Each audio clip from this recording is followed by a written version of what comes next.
Chapter 1. Rich Dad, Poor Dad. As narrated by Robert Kiyosaki. I had two fathers, a rich one and a poor one.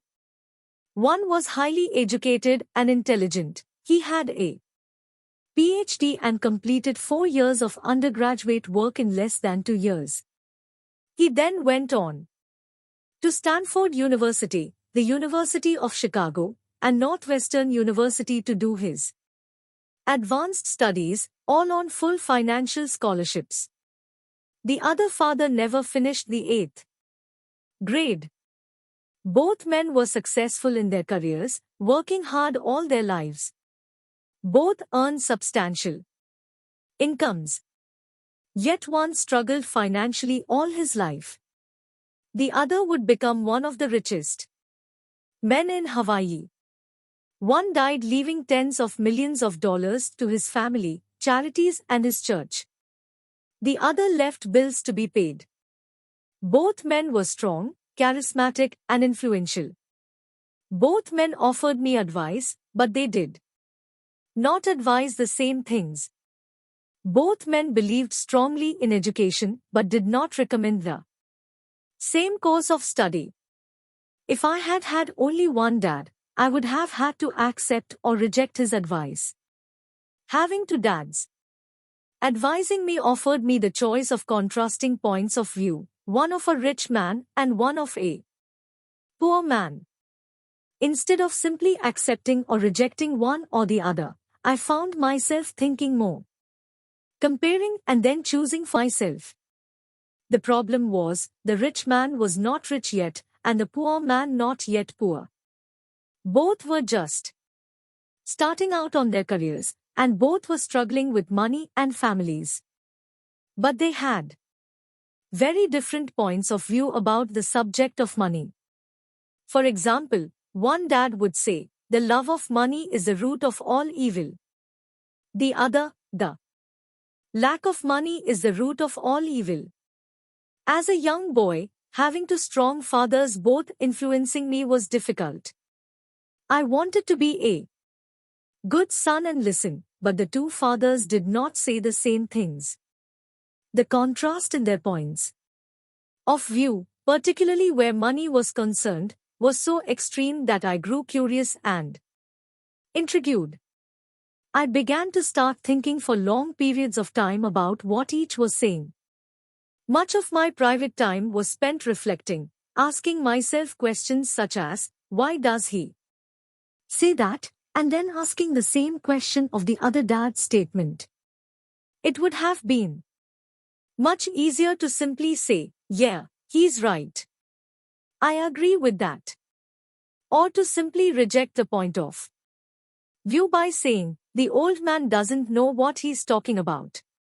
Instead, having two dads whom I loved forced me to think and ultimately choose a way of thinking for myself. As a process, choosing for myself turned out to be much more valuable in the long run, rather than simply accepting or rejecting a single point of view. One of the reasons the rich get richer, the poor get poorer, and the middle class struggles in debt is because the subject of money is taught at home, not in school. Most of us learn about money from our parents. So what can a poor parent tell their child about money? They simply say stay in school and study hard. The child may graduate with excellent grades but with a poor person's financial programming and mindset. It was learned while the child was young. Money is not taught in schools.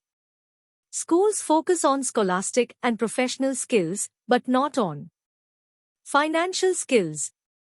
This explains how smart bankers, doctors and accountants who earned excellent grades in school may still struggle financially all of their lives. Our staggering national debt is due in large part to highly educated politicians and government officials making financial decisions with little or no training on the subject of money. I often look ahead to the new millennium and wonder what will happen when we have millions of people who will need financial and medical assistance.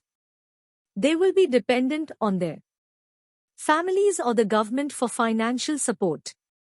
What will happen when Medicare and Social Security run out of money?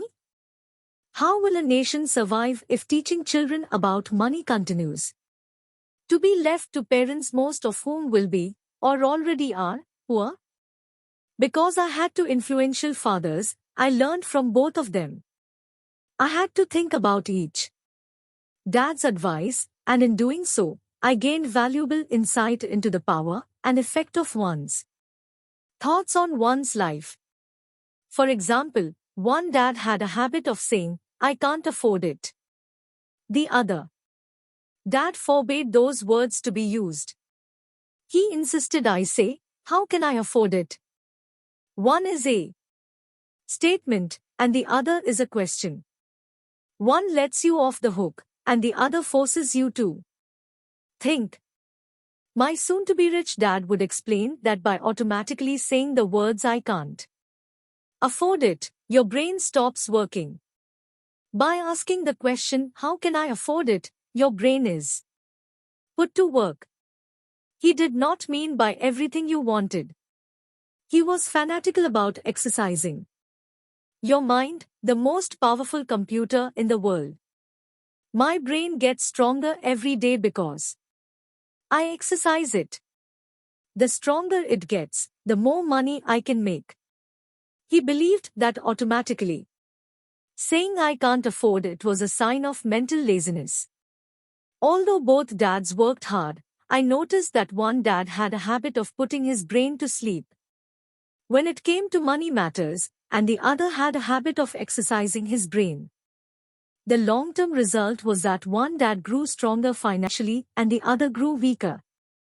It is not much different from a person who goes to the gym to exercise on a regular basis versus someone who sits on the couch watching television. Proper physical exercise increases your chances for health, and proper mental exercise increases your chances for wealth. Laziness decreases both health and wealth. My two dads had opposing attitudes in thought.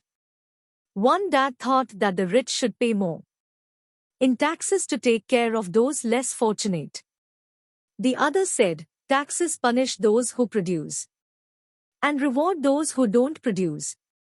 One dad recommended, study hard so you can find a good company to work for. The other recommended, study hard so you can find a good company to buy. One dad said, the reason I'm not rich is because I have you kids. The other said, the reason I must be rich is because I have you kids. One encouraged talking about money and business at the dinner table. The other forbade the subject of money to be discussed over a meal. One said, when it comes to money, play it safe, don't take risks. The other said, learn to manage risk. One believed, our home is our largest investment and our greatest asset. The other believed, my house is a liability, and if your house is your largest investment, you're in trouble.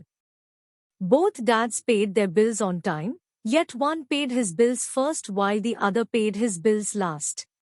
One dad believed in a company or the government taking care of you and your needs.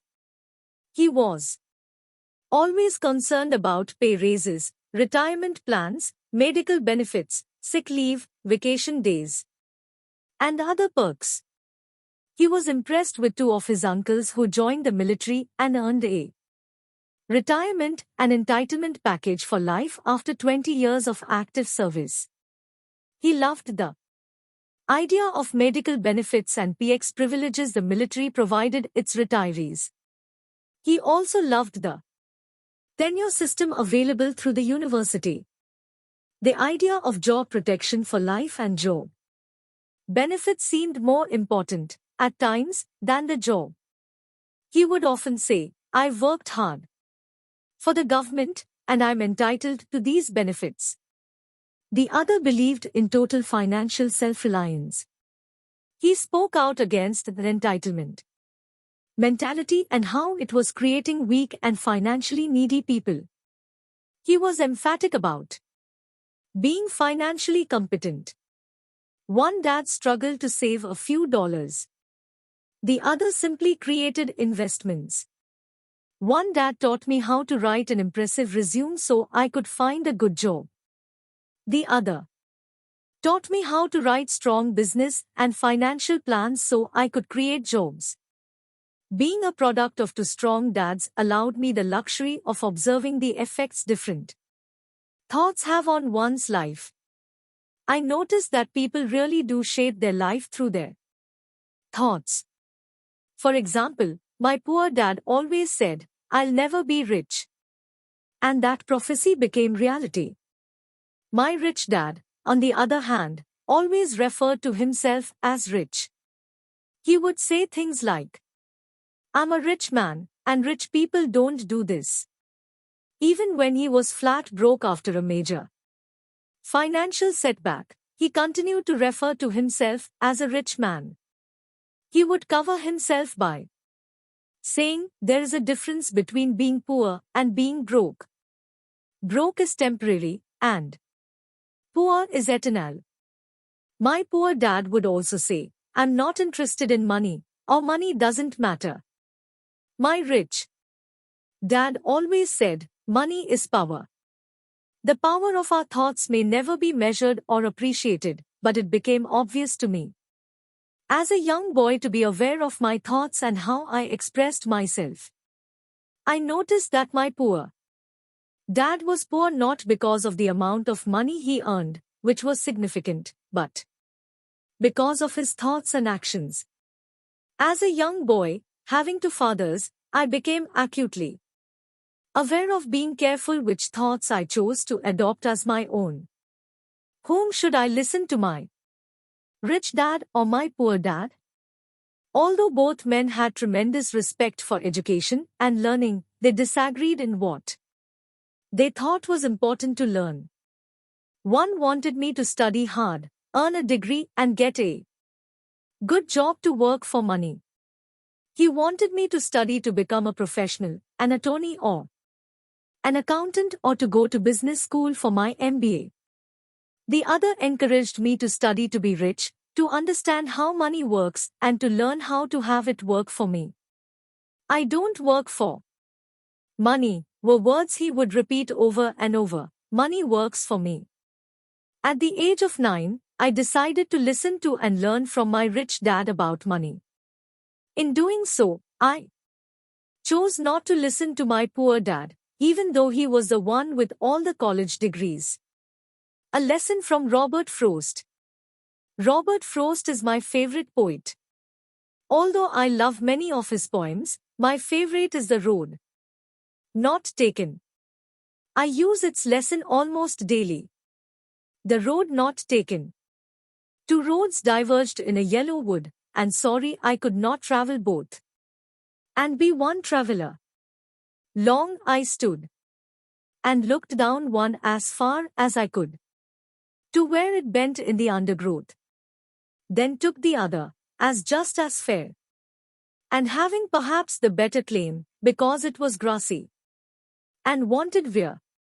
Though as for that the passing there had warned them really about the same.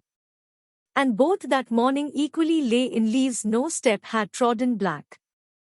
Oh, I kept the first for another day. Yet knowing how way leads on to way, I doubted if I should ever come back. I shall be telling this with a sigh. Somewhere ages and ages hence, two roads diverged in a wood, and I took the one less travelled by, and that has made all the difference. Robert Frost, 1916. And that made all the difference.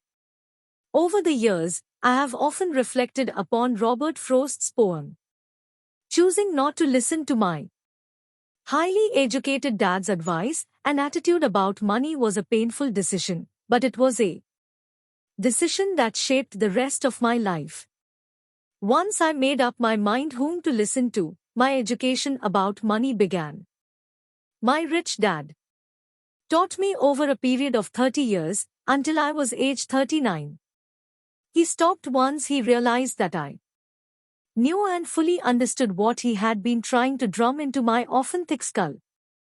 Money is one form of power. But what is more powerful is financial education. Money comes and goes, but if you have the education about how money works, you gain power over it and can begin building wealth. The reason positive thinking alone does not work is because most people went to school and never learned how money works, so they spend their lives working for money. Because I was only 9 years old when I started, the lessons my rich dad taught me were simple. And when it was all said and done, there were only 6 main lessons, repeated over 30 years. This book is about those 6 lessons, put as simply as possible as my rich dad put forth those lessons to me. The lessons are not meant to be answers but guideposts. Guideposts that will assist you and your children to grow wealthier no matter what happens in a world of increasing change and uncertainty. Lesson number 1: The rich don't work for money. Lesson number 2: Why teach financial literacy? Lesson number 3: Mind your own business. Lesson number 4: The history of taxes and the power of corporations. Lesson number 5: The rich invent money. Lesson number 6: Work to learn, don't work for money. Chapter 2. Lesson 1: The rich don't work for money. Dad, can you tell me how to get rich? My dad put down the evening paper. Why do you want to get rich, son? Because today Jimmy's mom drove up in their new Cadillac, and they were going to their beach house for the weekend. He took 3 of his friends, but Mike and I weren't invited. They told us we weren't invited because we were poor kids. They did? My dad asked incredulously. Yeah, they did. I replied in a hurt tone. My dad silently shook his head, pushed his glasses up the bridge of his nose, and went back to reading the paper. I stood waiting for an answer. The year was 1956. I was 9 years old. By some twist of fate, I attended the same public school where the rich people sent their kids. We were primarily a sugar plantation town. The managers of the plantation and the other affluent people of the town, such as doctors, business owners, and bankers, sent their children to this school, grades 1 to 6. After grade 6, their children were generally sent off to private schools. Because my family lived on one side of the street, I went to this school. Had I lived on the other side of the street, I would have gone to a different school with kids from families more like mine. After grade 6, these kids and I would go on to the public, intermediate, and high school. There was no private school for them or for me. My dad finally put down the paper. I could tell he was thinking. Well, son, he began slowly. If you want to be rich, you have to learn to make money. How do I make money? I asked. Well, use your head, son, he said, smiling. Which really meant, that's all I'm going to tell you, or I don't know the answer, so don't embarrass me. A partnership is formed. The next morning, I told my best friend, Mike, what my dad had said. As best I could tell, Mike and I were the only poor kids in this school. Mike was like me in that he was in this school by a twist of fate. Someone had drawn a jug in the line for the school district, and we wound up in school with the rich kids. We weren't really poor, but we felt as if we were because all the other boys had new baseball gloves, new bicycles, new everything. Mom and Dad provided us with the basics, like food, shelter, clothes. But that was about it. My dad used to say, if you want something, work for it. We wanted things, but there was not much work available for 9-year-old boys. So what do we do to make money? Mike asked. I don't know, I said. But do you want to be my partner? He agreed, and so on that Saturday morning, Mike became my first business partner. We spent all morning coming up with ideas on how to make money. Occasionally we talked about all the cool guys at Jimmy's beach house having fun. It hurt a little, but that hurt was good, for it inspired us to keep thinking of a way to make money. Finally, that afternoon, a bolt of lightning came through our heads. It was an idea Mike had gotten from a science book he had read. Excitedly, we shook hands, and the partnership now had a business. For the next several weeks, Mike and I ran around our neighborhood, knocking on doors and asking our neighbors if they would save their toothpaste tubes for us. With puzzled looks, most adults consented with a smile. Some asked us what we were doing, to which we replied, "We can't tell you. It's a business secret." My mom grew distressed as the weeks wore on. We had selected a site next to her washing machine as the place we would stockpile our raw materials.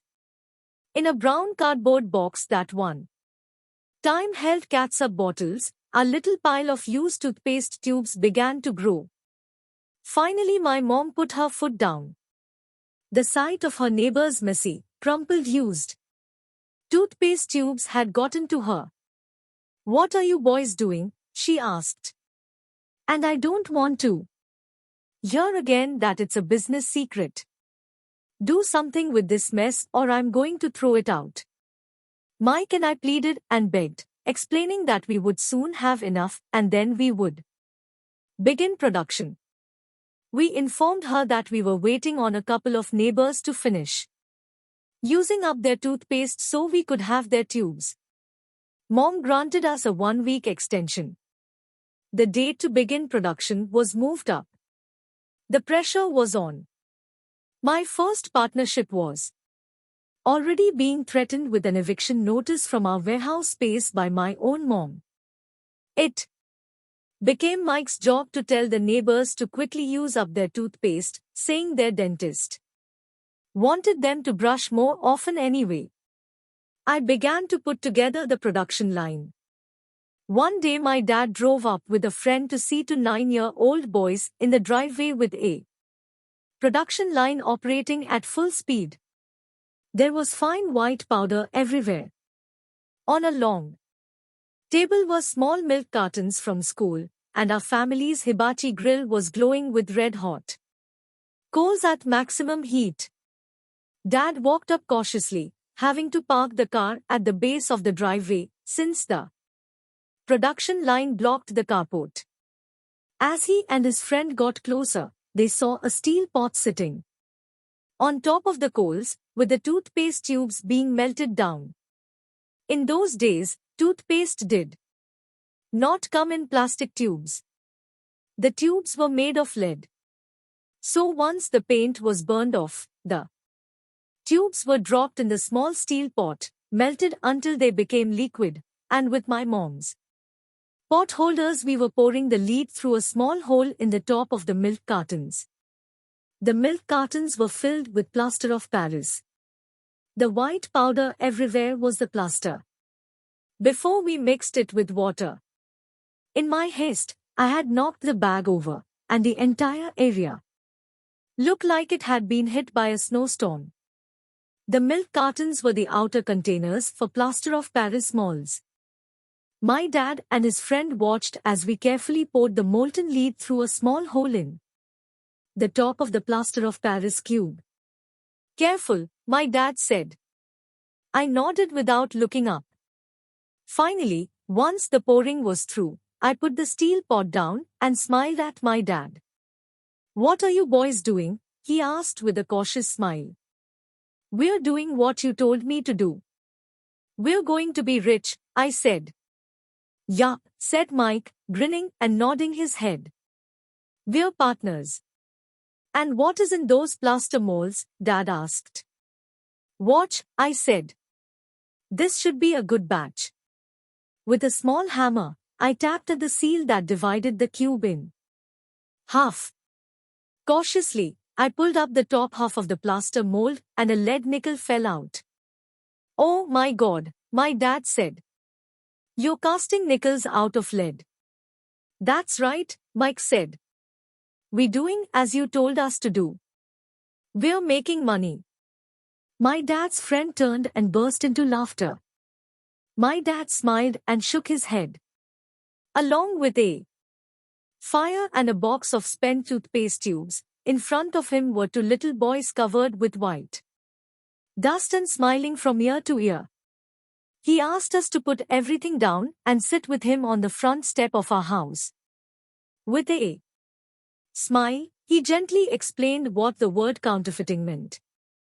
Our dreams were dashed. "You mean this is illegal?" asked Mike in a quivering voice. "Let them go," my dad's friend said. "They might be developing a natural talent." My dad glared at him. "Yes, it is illegal," my dad said gently. "But you boys have shown great creativity and original thought. Keep going. I'm really proud of you." Disappointed, Mike and I sat in silence for about 20 minutes before we began cleaning up our mess. The business was over on opening day. Sweeping the powder up, I looked at Mike and said, "I guess Jimmy and his friends are right. We are poor." My father was just leaving as I said that. "Boys," he said, "you're only poor if you give up. The most important thing is that you did something. Most people only talk and dream of getting rich.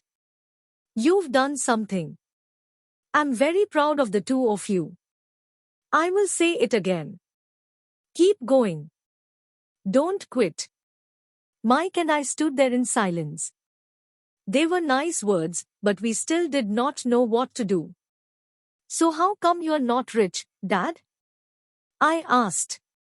"Because I chose to be a school teacher. School teachers really don't think about being rich. We just like to teach. I wish I could help you, but I really don't know how to make money." Mike and I turned and continued our cleanup. "I know," said my dad. "If you boys want to learn how to be rich, don't ask me. Talk to your dad, Mike." "My dad?" asked Mike with a scrunched up face. "Yeah, your dad," repeated my dad with a smile. "Your dad and I have the same banker, and he raves about your father. He's told me several times that your father is brilliant when it comes to making money." "My dad?" Mike asked again in disbelief. "Then how come we don't have a nice car and a nice house like the rich kids at school?" "A nice car and a nice house does not necessarily mean you're rich or you know how to make money," my dad replied. "Jimmy's dad works for the sugar plantation. He's not much different from me. He works for a company, and I work for the government. The company buys the car for him. The sugar company is in financial trouble, and Jimmy's dad may soon have nothing.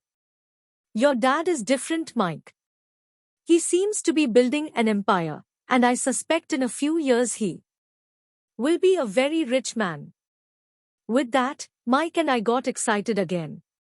With new vigor, we began cleaning up the mess caused by our now defunct first business.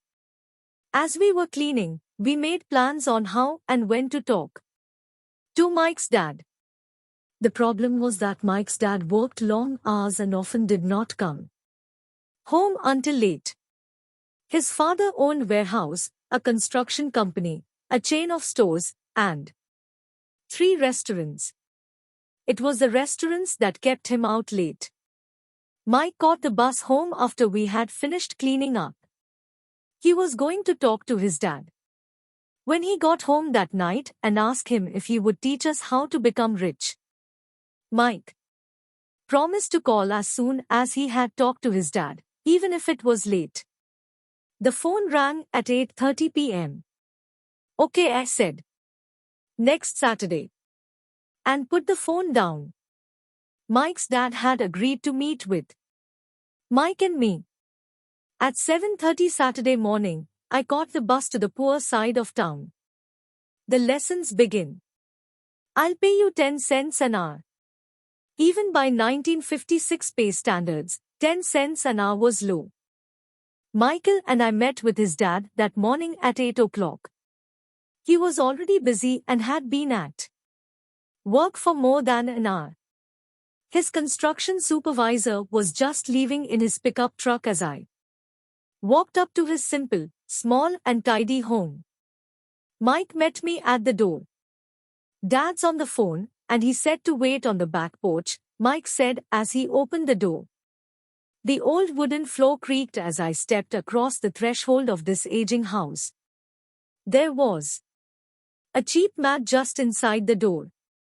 The mat was there to hide the years of wear from countless footsteps that the floor had supported.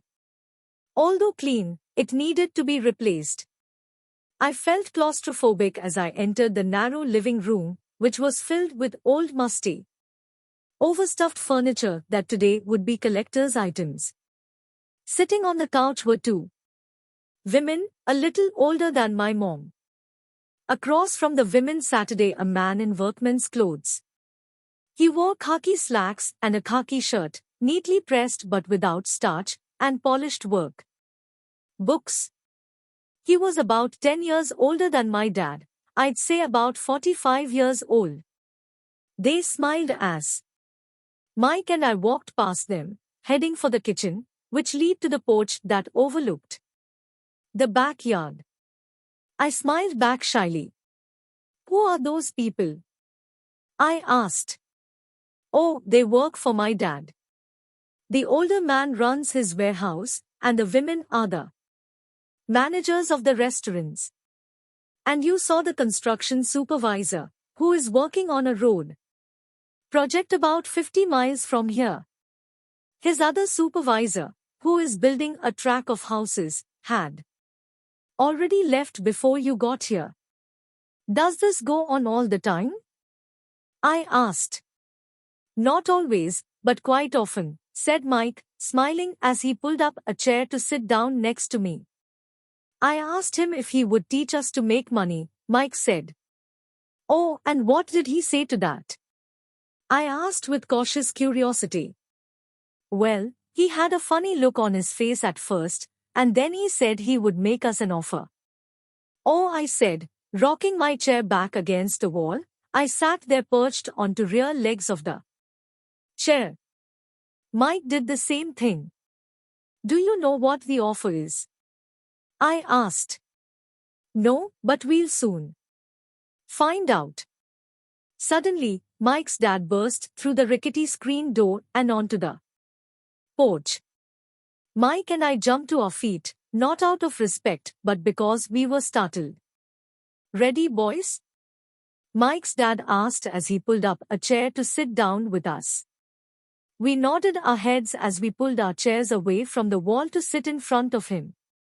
He was a big man, about 6 feet tall and 200 pounds.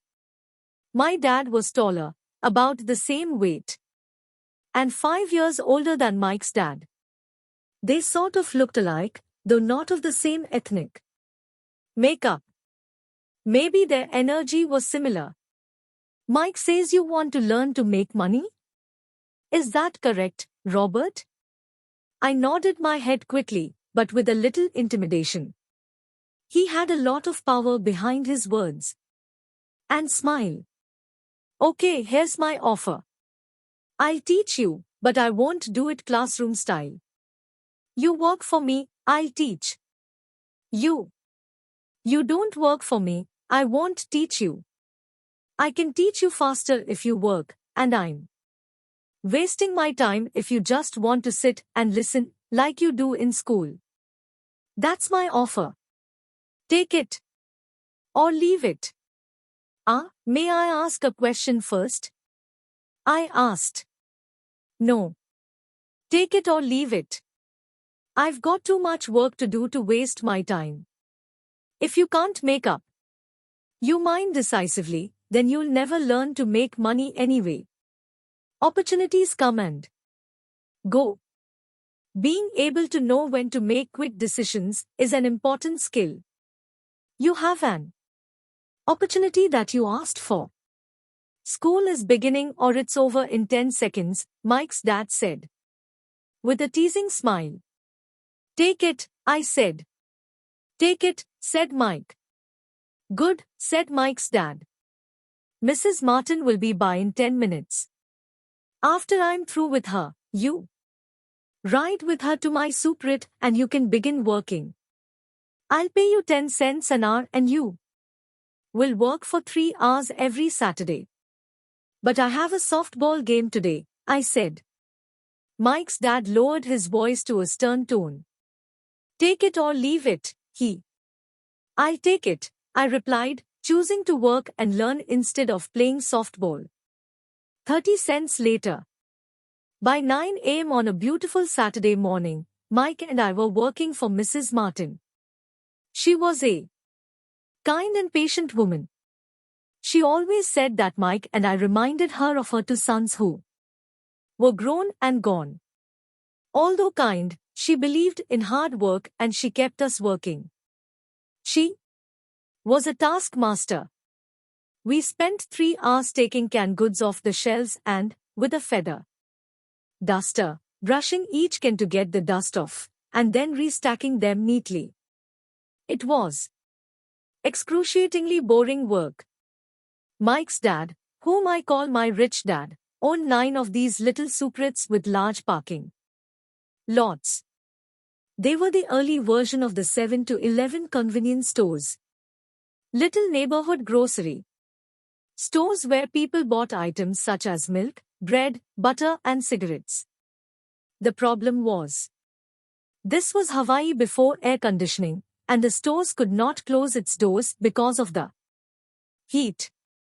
On two sides of the store, the doors had to be wide open to the road and parking lot. Every time a car drove by or pulled into the parking lot, dust would swirl and settle in the store. Hence, we had a job for as long as there was no air conditioning. For 3 weeks, Mike and I reported to Mrs. Martin and worked our 3 hours. By noon, our work was over, and she dropped 3 little dimes in each of our hands. Now, even at the age of 9 in the mid-1950s, 30 cents was not too exciting. Comic books cost 10 cents back then, so I usually spent my money on comic books and went home. By Wednesday of the 4th week, I was ready to quit. I had agreed to work only because I wanted to learn to make money from Mike's dad, and now I was a slave for 10 cents an hour. On top of that, I had not seen Mike's dad since that first Saturday. I'm quitting, I told Mike at lunchtime. The school lunch was miserable. School was boring, and now I did not even have my Saturdays to look forward to. But it was the 30 cents that really got to me. This time Mike smiled. What are you laughing at? I asked with anger and frustration. Dad said this would happen. He said to meet with him when you were ready to quit. What? I said indignantly. He's been waiting for me to get fed up? Sort of, Mike said. Dad's kind of different. He teaches differently from your dad. Your mom and dad lecture a lot. My dad is quiet and a man of few words. You just wait till this Saturday. I tell him you're ready. You mean I've been set up? No, not really, but maybe. Dad will explain on Saturday. Waiting in line on Saturday. I was ready to face him and I was prepared. Even my real dad was angry with him. My real dad, the one I call the poor one, thought that my rich dad was violating child labor laws and should be investigated. My educated poor dad told me to demand what I deserve. At least 25 cents an hour. My poor dad told me that if I did not get a raise, I was to quit immediately. You don't need that damned job anyway, said my poor dad with indignity. At 8 o'clock Saturday morning, I was going through the same rickety door of Mike's house. Take a seat and wait in line, Mike's dad said as I entered. He turned and disappeared into his little office next to a bedroom. I looked around the room and did not see Mike anywhere. Feeling awkward, I cautiously sat down next to the same two women who were there 4 weeks earlier. They smiled and slid across the couch to make room for me. 45 minutes went by, and I was steaming. The two women had met with him and left 30 minutes earlier. An older gentleman was in there for 20 minutes and was also gone. The house was empty, and I sat out in his musty dark living room on a beautiful sunny Hawaiian day, waiting to talk to a cheapskate who exploited children. I could hear him rustling around the office, talking on the phone, and ignoring me. I was now ready to walk out, but for some reason, I stayed. Finally, 15 minutes later, at exactly 9 o'clock, Rich Dad walked out of his office, said nothing, and signaled with his hand for me to enter his dingy office. I understand you want a raise or you're going to quit, Rich Dad said as he swiveled in his office chair. Well, you're not keeping your end of the bargain, I blurted out nearly in tears. It was really frightening for a 9-year-old boy to confront a grown-up. You said that you would teach me if I worked for you. Well, I've worked for you. I've worked hard. I've given up my baseball games to work for you. And you don't keep your word. You haven't taught me anything. You are a crook like everyone in town thinks you are. You're greedy. You want all the money and don't take care of your employees. You make me wait and don't show me any respect. I'm only a little boy, and I deserve to be treated better. Rich Dad rocked back in his swivel chair, hands up to his chin, somewhat staring at me. It was like he was studying me. Not bad, he said. In less than a month, you sound like most of my employees. What? I asked. Not understanding what he was saying, I continued with my grievance. I thought you were going to keep your end of the bargain and teach me. Instead you want to torture me? That's cruel. That's really cruel. I am teaching you, Rich Dad said quietly. What have you taught me? Nothing. I said angrily. You haven't even talked to me once since I agreed to work for peanuts. 10 cents an hour. Huh? I should notify the government about you. We have child labor laws, you know. My dad works for the government, you know. Wow, said Rich Dad. Now you sound just like most of the people who used to work for me. People I've either fired or they've quit. So what do you have to say? I demanded, feeling pretty brave for a little kid. You lied to me. I've worked for you, and you have not kept your word. You haven't taught me anything. How do you know that I've not taught you anything? Asked Rich Dad calmly. Well, you've never talked to me. I've worked for 3 weeks, and you have not taught me anything, I said with a pout. Does teaching mean talking or a lecture? Rich Dad asked. Well, yes, I replied. That's how they teach you in school, he said smiling. But that is not how life teaches you. And I would say that life is the best teacher of all. Most of the time, life does not talk to you. It just sort of pushes you around. Each push is life saying, wake up. There's something I want you to learn. What is this man talking about? I asked myself silently. Life pushing me around was life talking to me? Now I knew I had to quit my job. I was talking to someone who needed to be locked up. If you learn life's lessons, you will do well. If not, life will just continue to push you around. People do two things. Some just let life push them around. Others get angry and push back. But they push back against their boss, or their job, or their husband or wife. They do not know it's life that's pushing. I had no idea what he was talking about. Life pushes all of us around. Some give up. Others fight. A few learn the lesson and move on. They welcome life pushing them around.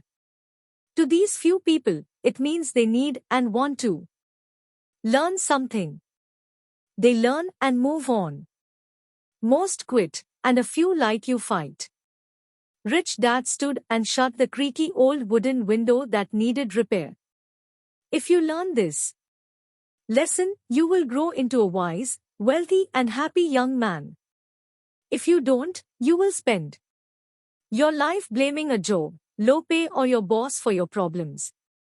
You'll live life hoping for that big break that will solve all your money problems. Rich Dad looked over at me to see if I was still listening. His eyes met mine. We stared at each other, streams of communication going between us through our eyes. Finally, I pulled away once. I had absorbed his last message. I knew he was right. I was blaming him, and I did ask to learn. I was fighting. Rich Dad continued. Or if you're the kind of person who has no guts, you just give up every time life pushes you. If you're that kind of person, you live all your life playing it safe, doing the right things, saving yourself for some event that never happens. Then, you die a boring old man. You'll have lots of friends who really like you because you were such a nice hardworking guy. You spent a life playing it safe, doing the right things. But the truth is, you let life push you into submission. Deep down you were terrified of taking risks. You really wanted to win, but the fear of losing was greater than the excitement of winning. Deep inside, you and only you will know you didn't go for it. You chose to play it safe. Our eyes met again. For 10 seconds, we looked at each other, only pulling away once the message was received. You've been pushing me around, I asked. Some people might say that, smiled Rich Dad. I would say that I just gave you a taste of life. What taste of life? I asked, still angry, but now curious. Even ready to learn.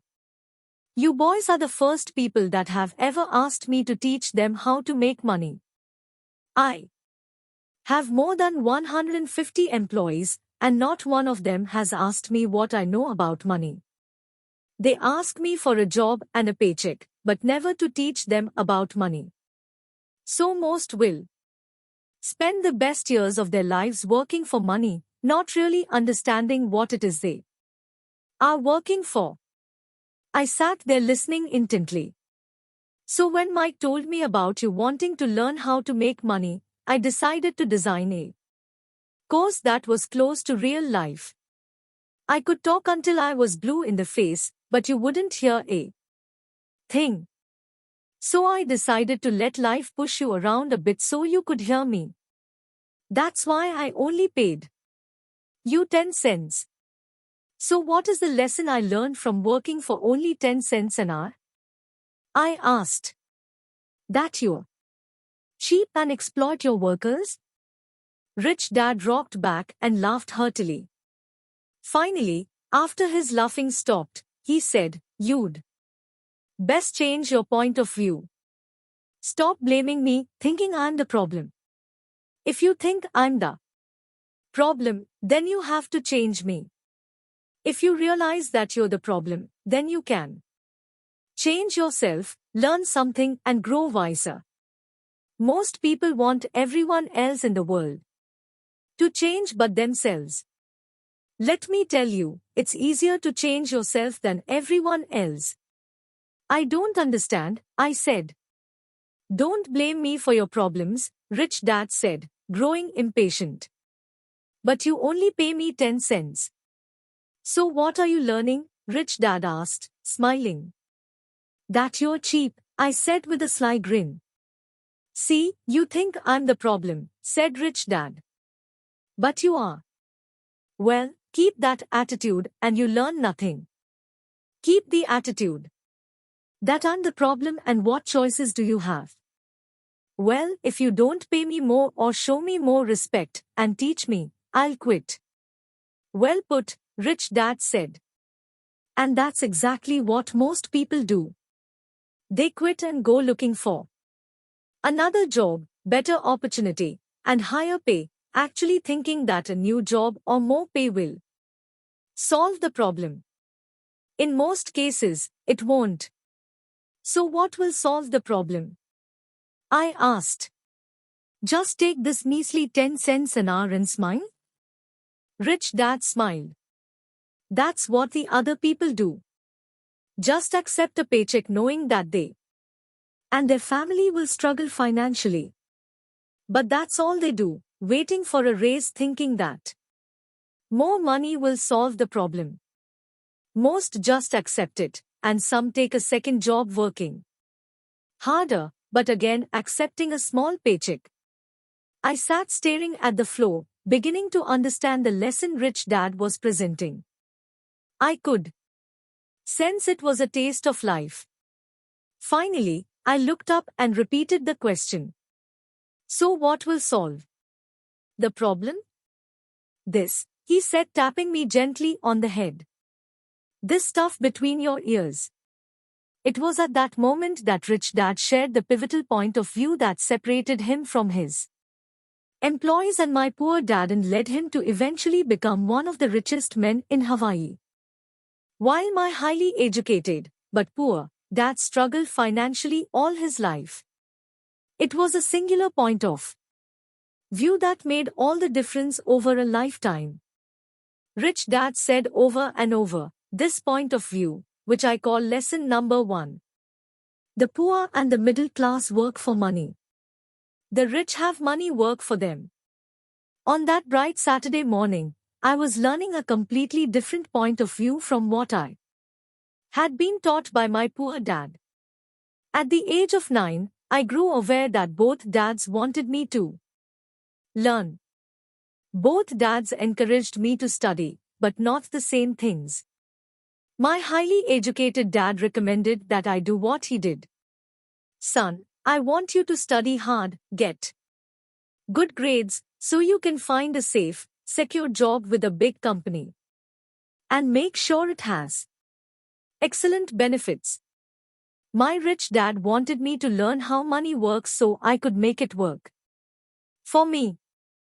These lessons I would learn through life with his guidance, not because of a classroom. My rich dad continued my first lesson. I'm glad you got angry about working for 10 cents an hour. If you had not gotten angry and had gladly accepted it, I would have to tell you that I could not teach you. You see, true learning takes energy, passion, a burning desire.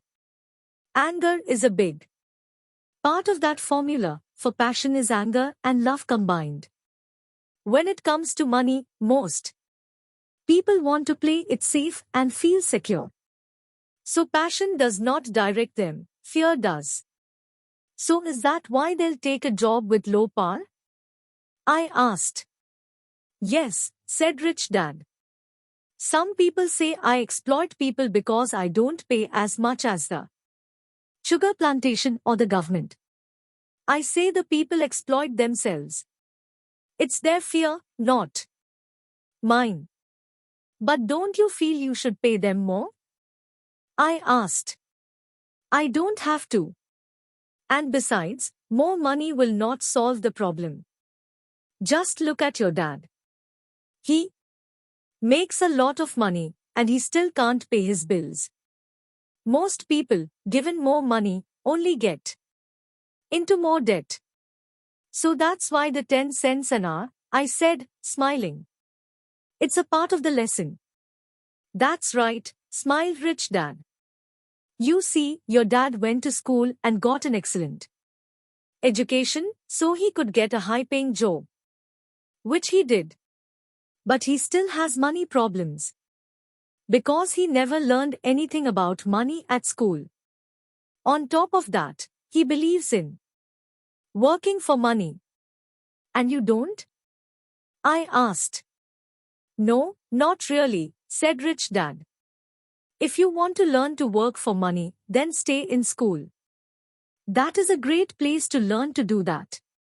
But if you want to learn how to have money work for you, then I will teach you that.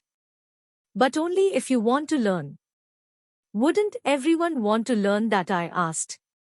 No, said Rich Dad. Simply because it's easier to learn to work for money, especially if fear is your primary emotion when the subject of money is discussed. I don't understand, I said with a frown. Don't worry about that for now. Just know that it's fear that keeps most people working at a job. The fear of not paying their bills. The fear of being fired.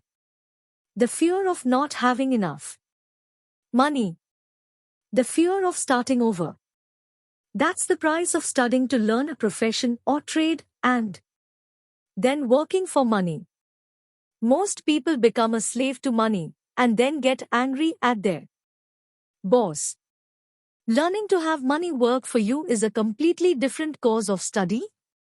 I asked. Absolutely, Rich Dad answered, absolutely. We sat in silence on that beautiful Hawaiian Saturday morning. My friends would have just been starting their little league baseball game. But for some reason, I was now thankful I had decided to work for 10 cents an hour. I sensed that I was about to learn something my friends would not learn in school. Ready to learn? Asked Rich Dad. Absolutely, I said with a grin. I have kept my promise. I've been teaching you from afar, my Rich Dad said. At 9 years old, you've gotten a taste of what it feels like to work for money. Just multiply your last month by 50 years and you will have an idea of what most people spend their life doing. I don't understand, I said. How did you feel waiting in line to see me? Once to get hired and once to ask for more money? Terrible, I said.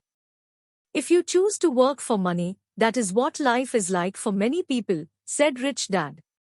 And how did you feel when Mrs. Martin dropped 3 dimes in your hand for 3 hours? Work? I felt like it wasn't enough.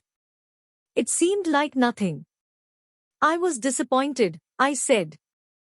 And that is how most employees feel when they look at their paychecks. Especially after all the tax and other deductions are taken out. At least you got 100%. You mean most workers don't get paid everything? I asked with amazement. Heavens no, said Rich Dad. The government always takes its share first. How do they do that? I asked. Taxes, said Rich Dad. You're taxed when you earn. You're taxed when you spend. You're taxed when you save. You're taxed when you die. Why do people let the government do that to them? The rich don't, said Rich Dad with a smile. The poor and the middle class do. I'll bet you that I earn more than your dad, yet he pays more in taxes. How can that be? I asked. As a 9-year-old boy, that made no sense to me.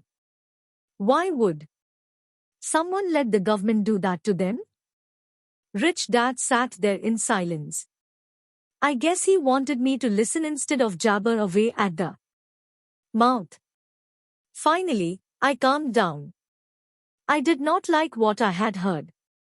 I knew my dad complained constantly about paying so much in taxes, but really did nothing about it. Was that life pushing him around? Rich Dad rocked slowly and silently in his chair, just looking at me. Ready to learn? He asked. I nodded my head slowly. As I said, there is a lot to learn. Learning how to have money work for you is a lifetime study. Most people go to college for 4 years, and their education ends. I already know that my study of money will continue over my lifetime, simply because the more I find out, the more I find out. I need to know. Most people never study the subject. They go to work, get their paycheck, balance their checkbooks, and that's it. On top of that, they wonder why they have money problems. Then, they think that more money will solve the problem. Few realize that it's their lack of financial education that is the problem. So my dad has tax problems because he doesn't understand money? I asked, confused. Look, said Rich Dad. Taxes are just one small section on learning how to have money work for you. Today, I just wanted to find out if you still have the passion to learn about money. Most people don't. They want to go to school, learn a profession, have fun at their work, and earn lots of money. One day they wake up with big money problems, and then they can't stop working. That's the price of only knowing how to work for money instead of studying how to have money work for you. So do you still have the passion to learn? Asked Rich Dad. I nodded my head. Good, said Rich Dad. Now get back to work. This time, I will pay you nothing. What? I asked in amazement. You heard me. Nothing.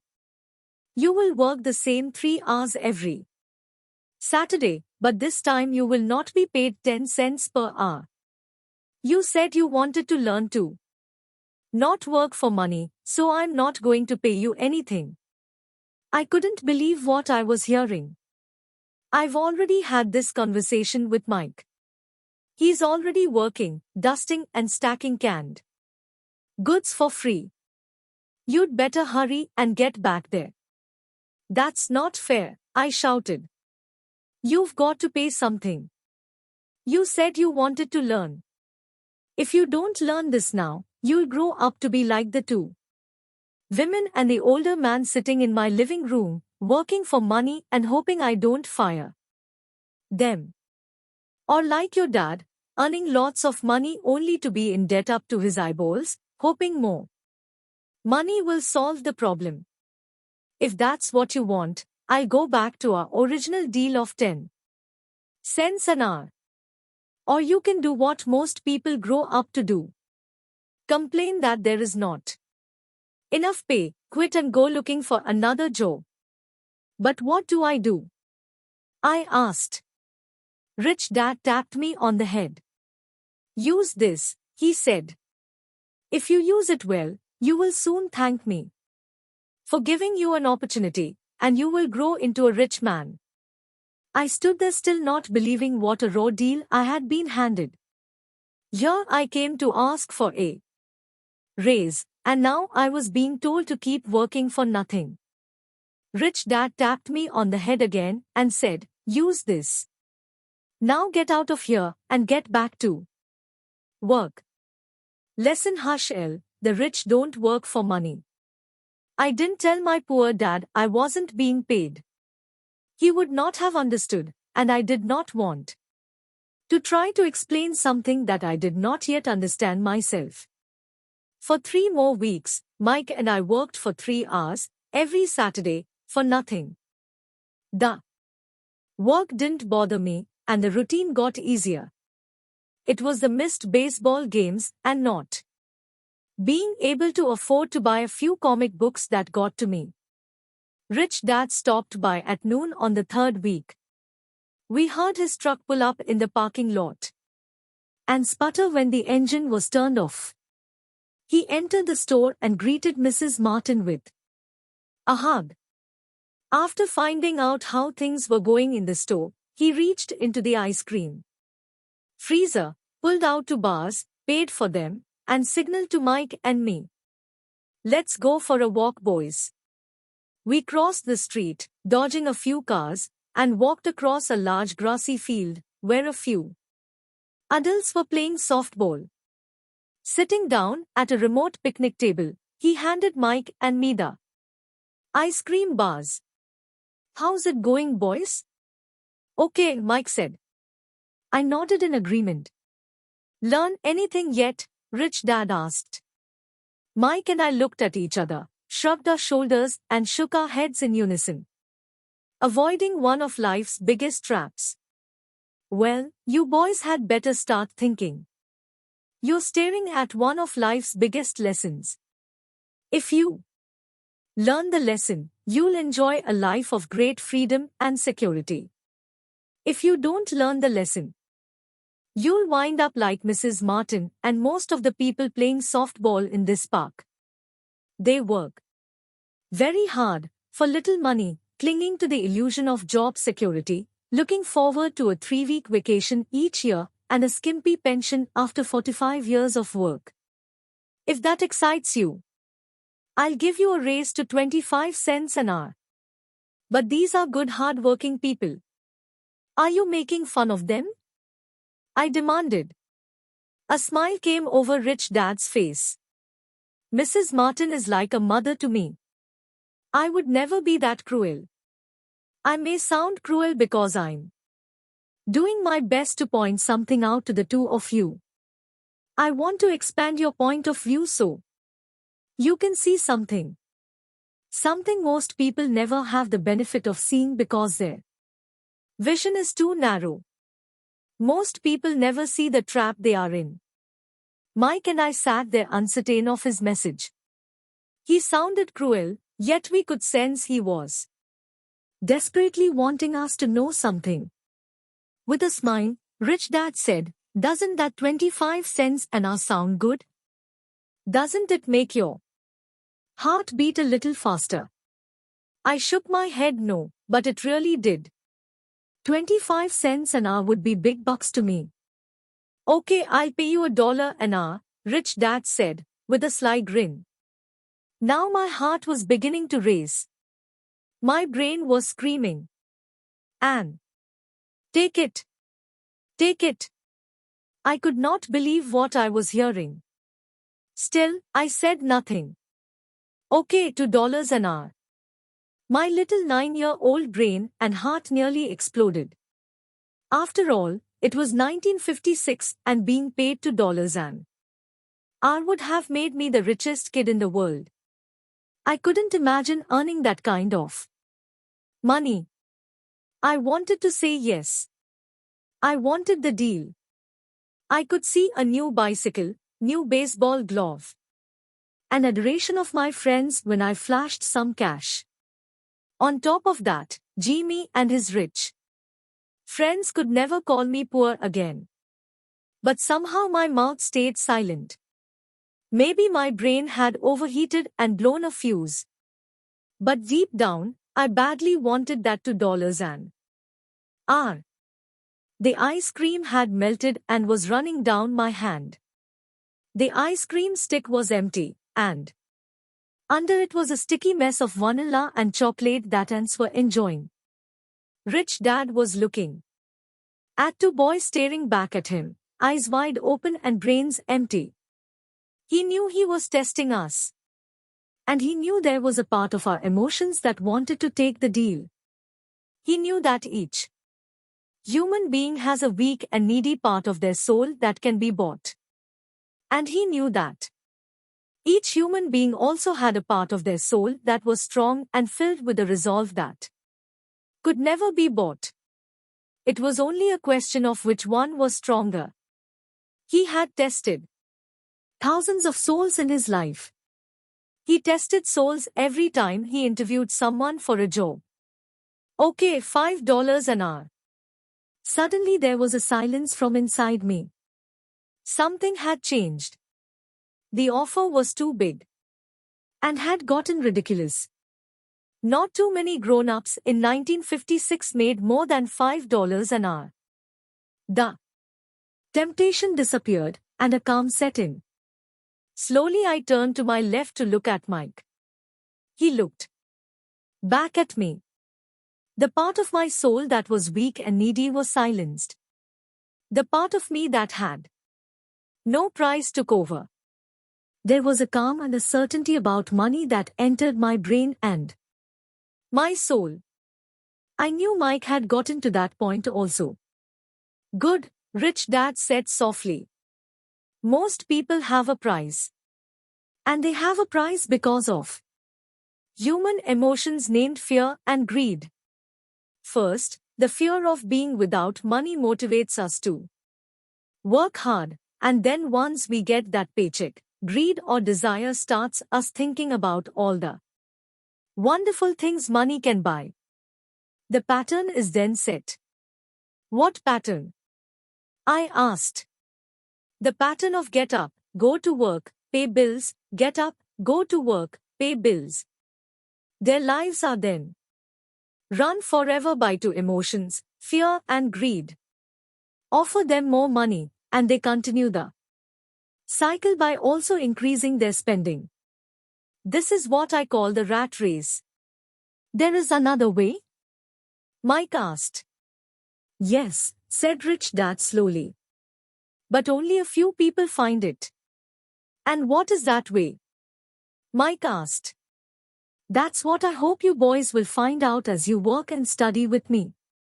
That is why I took away all forms of pay. Any hints? Mike asked. We're kind of tired of working hard, especially for nothing. Well, the first step is telling the truth, said Rich Dad. We haven't been lying. I said. I did not say you were lying. I said to tell the truth. Rich Dad came back. The truth about what?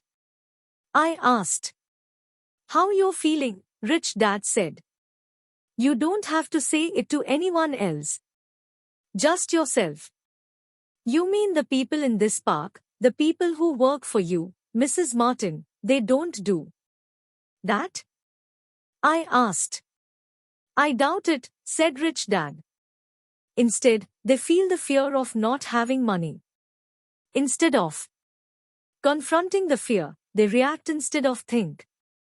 They react emotionally instead of using their heads, Rich Dad said, tapping us on our heads.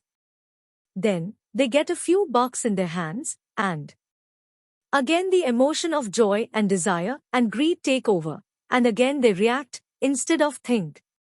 So their emotions do their thinking, Mike said. That's correct, said Rich Dad.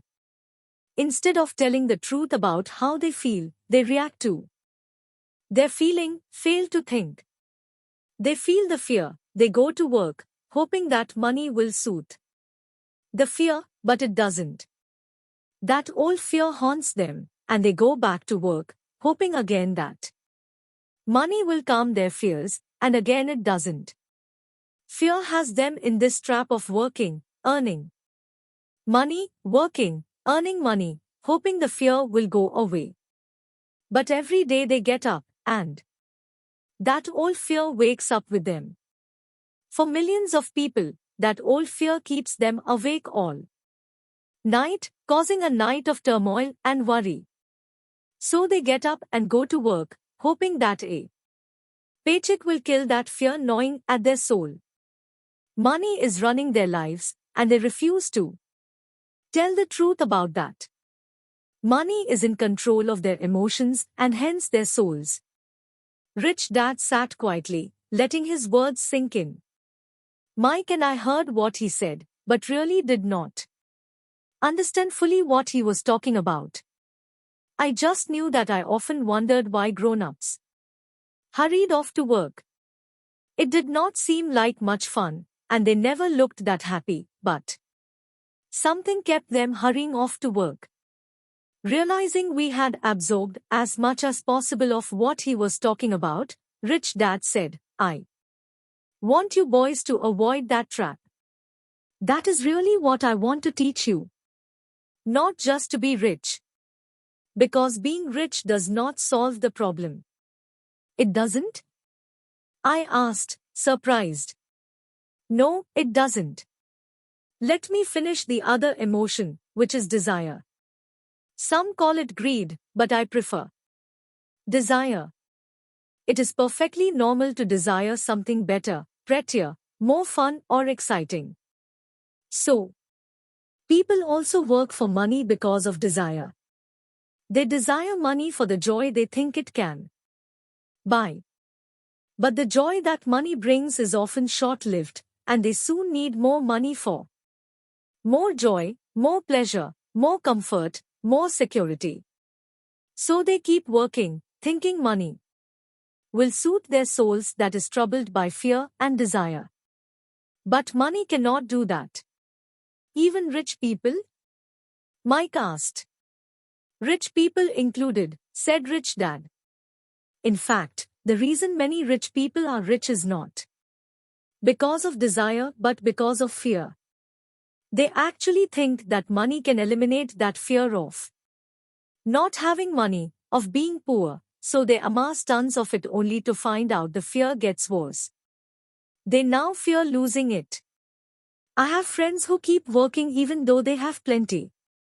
I know people who have millions who are more afraid now than when they were poor. They're terrified of losing all their money. The fears that drove them to get rich got worse. That weak and needy part of their soul is actually screaming louder. They don't want to lose the big houses, the cars, the high life that money has bought them. They worry about what their friends would say if they lost all their money. Many are emotionally desperate and neurotic, although they look rich and have more money. So is a poor man happier? I asked. No, I don't think so, replied Rich Dad. The avoidance of money is just as psychotic as being attached to money. As if on cue, the town derelict went past our table, stopping by the large rubbish can and rummaging around in it. The three of us watched him with great interest, when before we probably would have just ignored him. Rich Dad pulled $1 out of his wallet and gestured to the older man.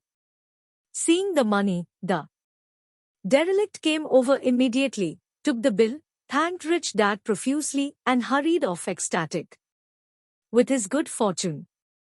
He's not much different from most of my employees, said Rich Dad. I've met so many people who say, oh, I'm not interested in money. Yet they'll work at a job for 8 hours a day. That's a denial of truth. If they weren't interested in money, then why are they working? That kind of thinking is probably more psychotic than a person who hoards money. As I sat there listening to my Rich Dad, my mind was flashing back to the countless times my own dad said, I'm not interested in money. He said those words often. He also covered himself by always saying, I work because I love my job. So what do we do? I asked. Not work for money until all traces of fear and greed are gone? No, that would be a waste of time, said Rich Dad. Emotions are what make us human. Make us real. The word emotion stands for energy in motion. Be truthful about your emotions and use your mind and emotions in your favor, not against yourself. Whoa, said Mike. Don't worry about what I just said.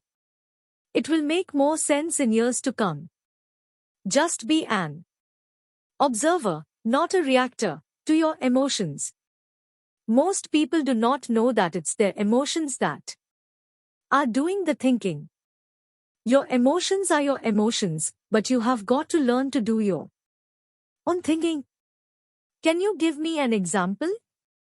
I asked. Sure, replied Rich Dad.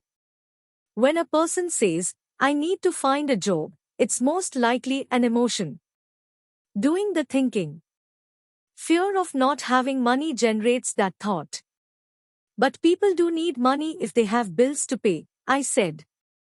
Sure they do, smiled Rich Dad. All I'm saying is that it's fear that is all too often doing the thinking. I don't understand, said Mike. For example, said Rich Dad.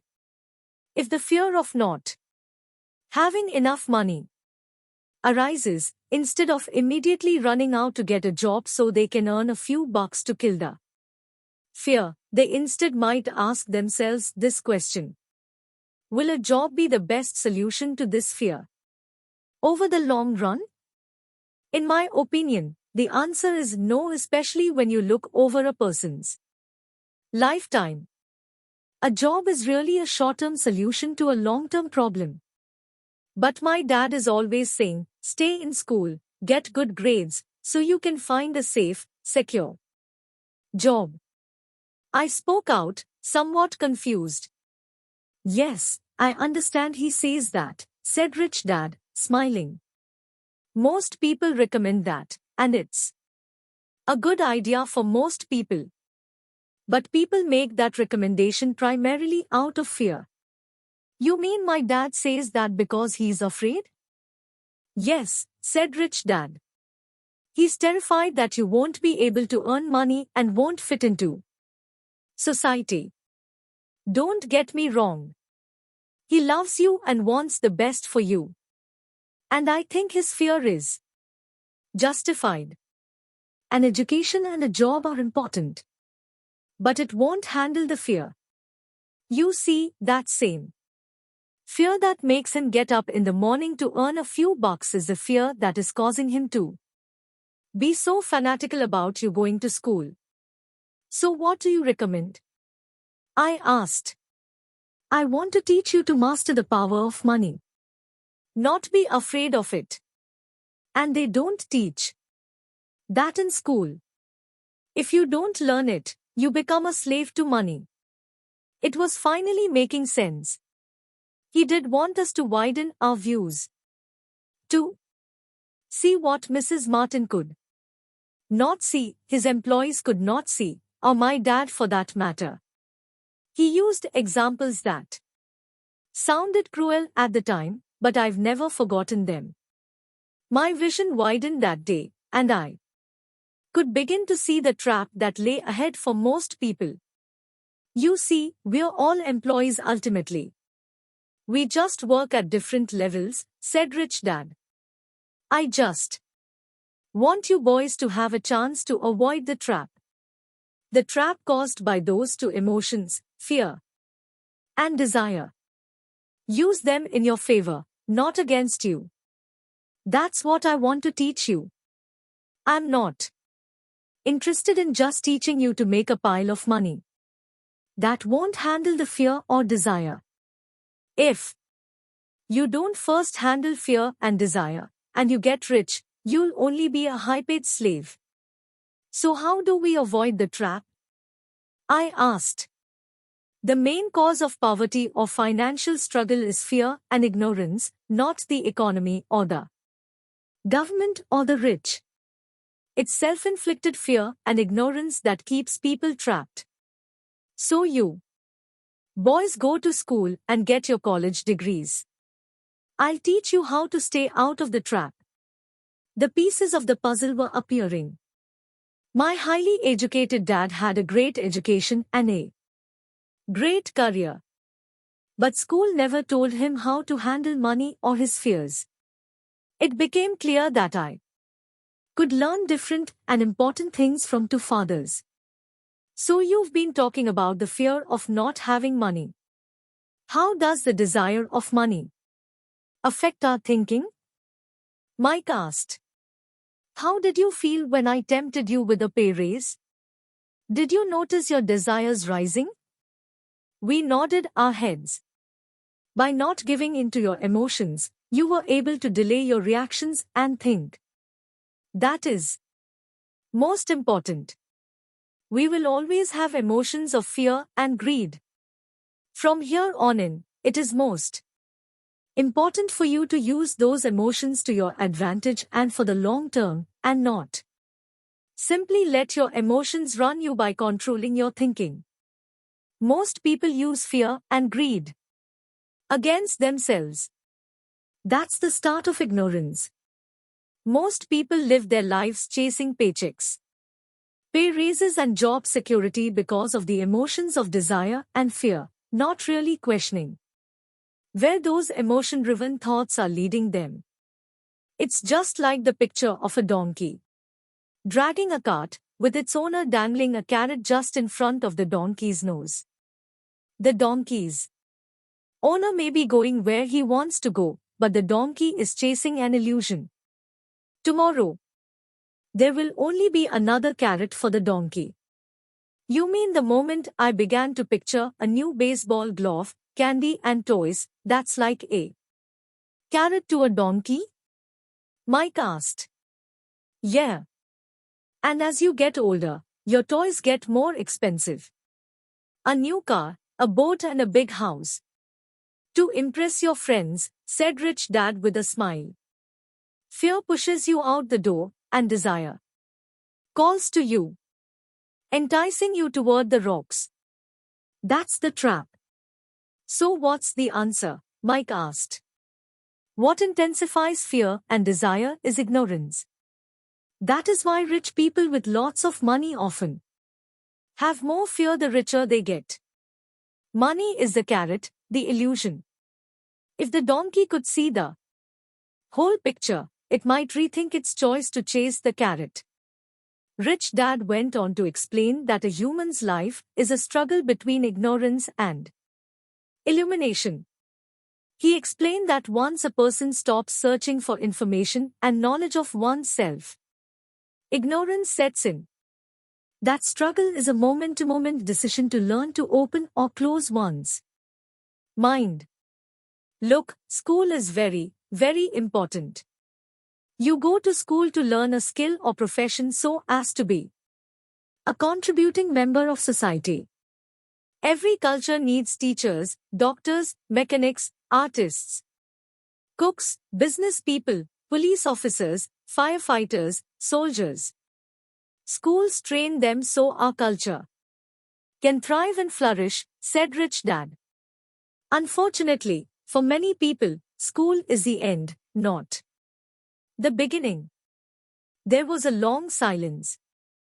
Rich Dad was smiling.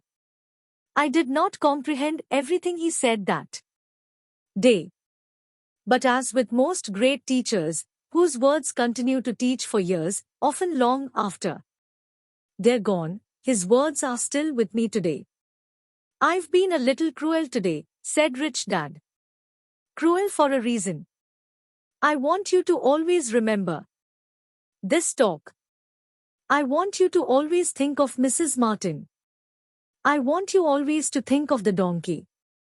Never forget, because your two emotions, fear and desire, can lead you into life's biggest trap, if you're not aware of them controlling your thinking.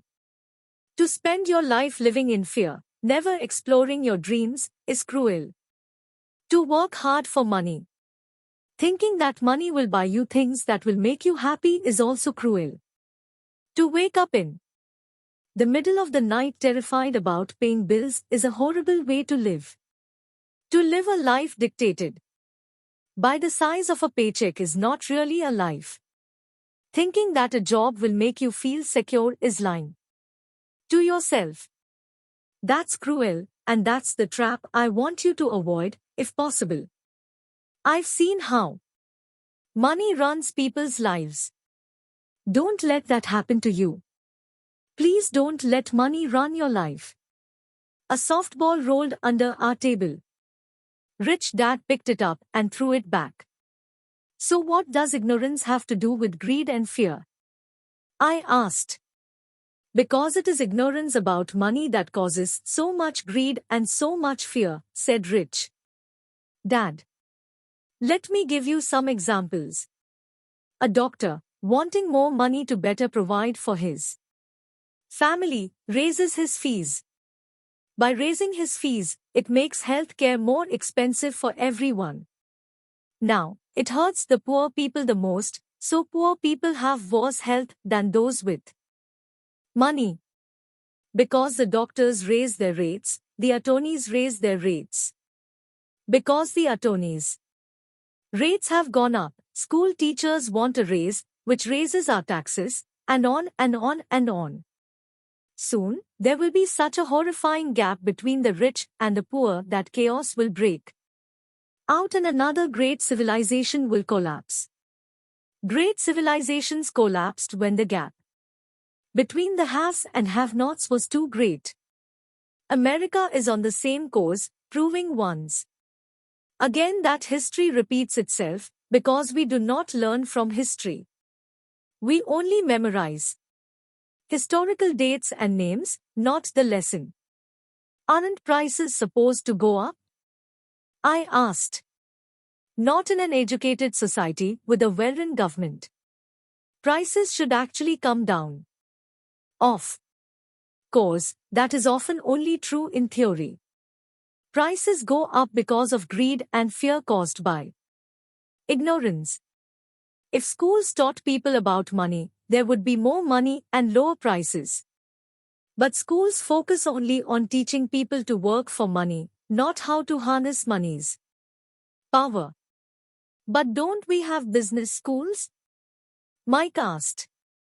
Aren't you encouraging me to go to business school for my master's degree? Yes, said Rich Dad. But all too often, business schools train employees who are sophisticated bean counters. Heaven forbid a bean counter takes over a business. All they do is look at the numbers, fire people and kill the business. I know because I hire bean counters. All they think about is cutting costs and raising prices, which cause more problems. Bean counting is important.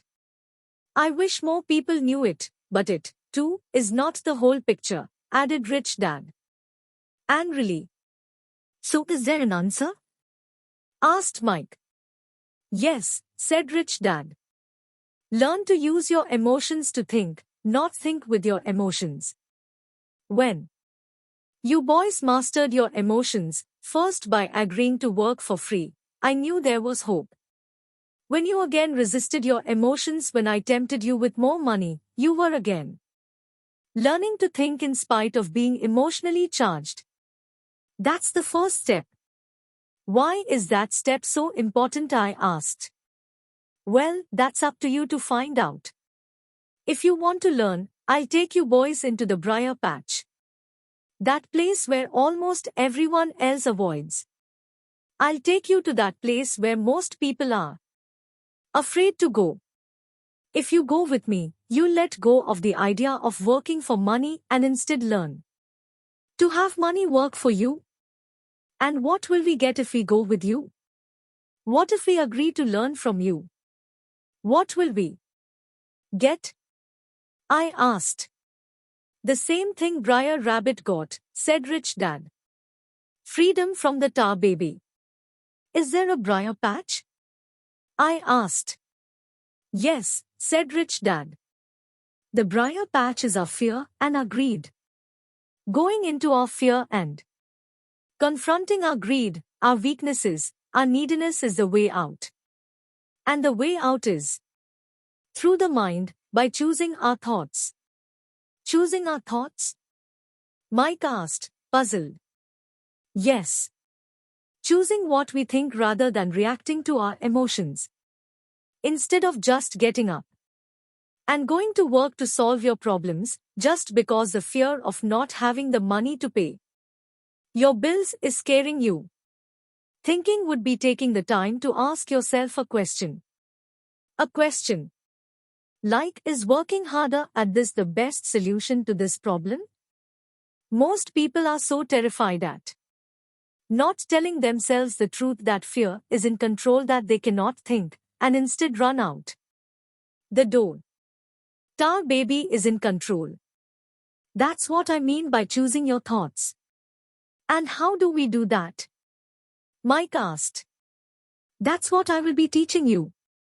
I'll be teaching you to have a choice of thoughts to consider. Rather than knee-jerk reacting, like gulping down your morning coffee and running out the door. Remember what I said before, a job is only a short-term solution to a long-term problem. Most people have only one problem in mind, and it's short-term. It's the bills at the end of the month. The tar baby. Money now runs their lives. Or should I say the fear and ignorance about money. So they do as their parents did, get up every day and go work for money. Not having the time to say, is there another way? Their emotions now control their thinking, not their heads. Can you tell the difference between emotions thinking and the head thinking? Mike asked. Oh, yes. I hear it all the time, said Rich Dad.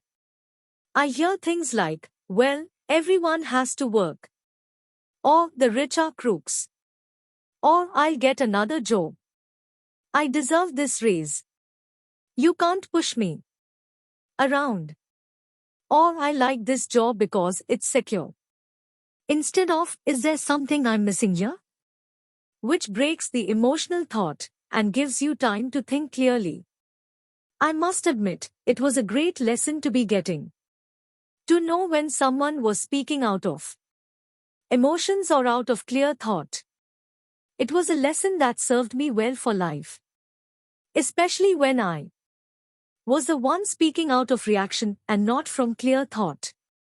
As we headed back to the store, Rich Dad explained that the rich really did make money. They did not work for it. He went on to explain that when Mike and I were casting 5-cent pieces out of lead, thinking we were making money, we were very close to thinking the way the rich think. The problem was that it was illegal for us to do it.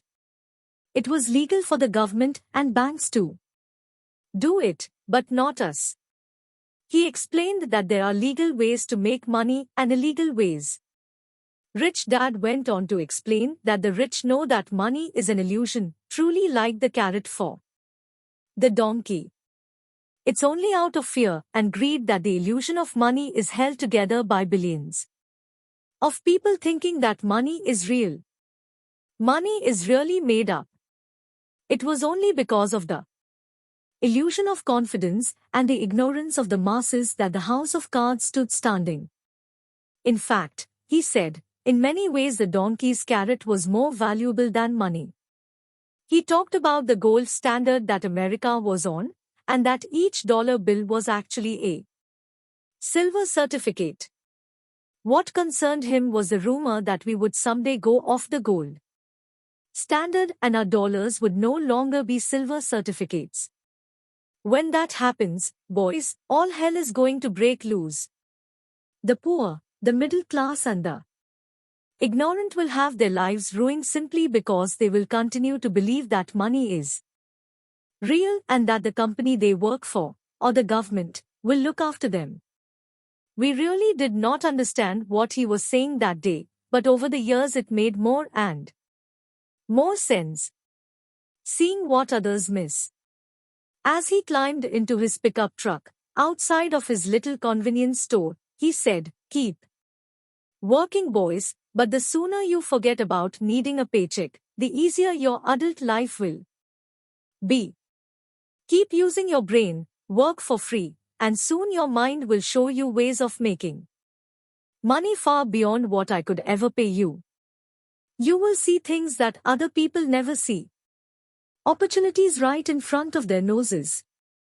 Most people never see these opportunities because they're looking for money and security, so that's all they get.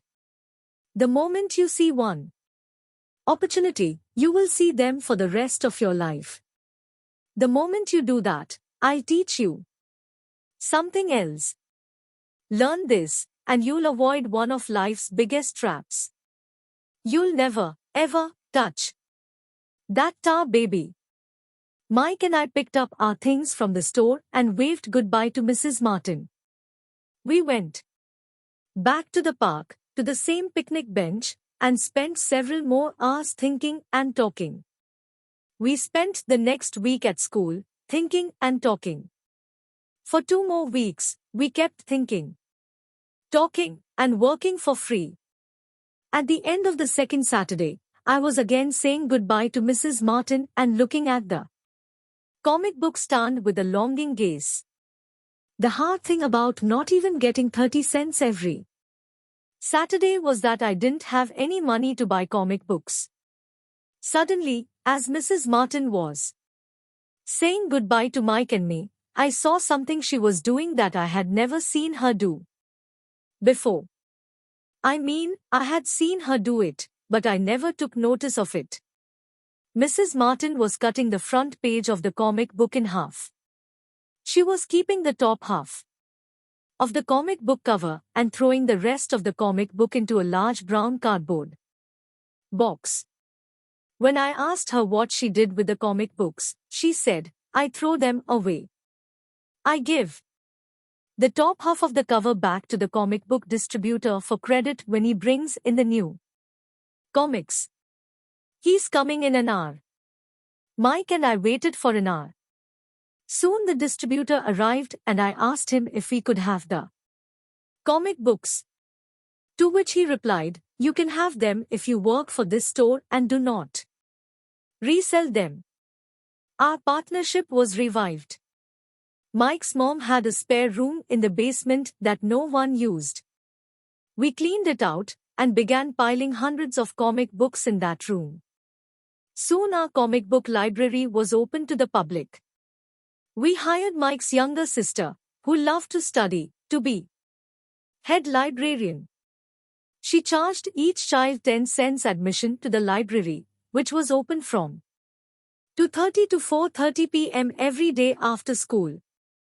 The customers, the children of the neighborhood, could read as many comics as they could in 2 hours. It was a bargain for them since a comic costs 10 cents each, and they could read 5 or 6 in 2 hours.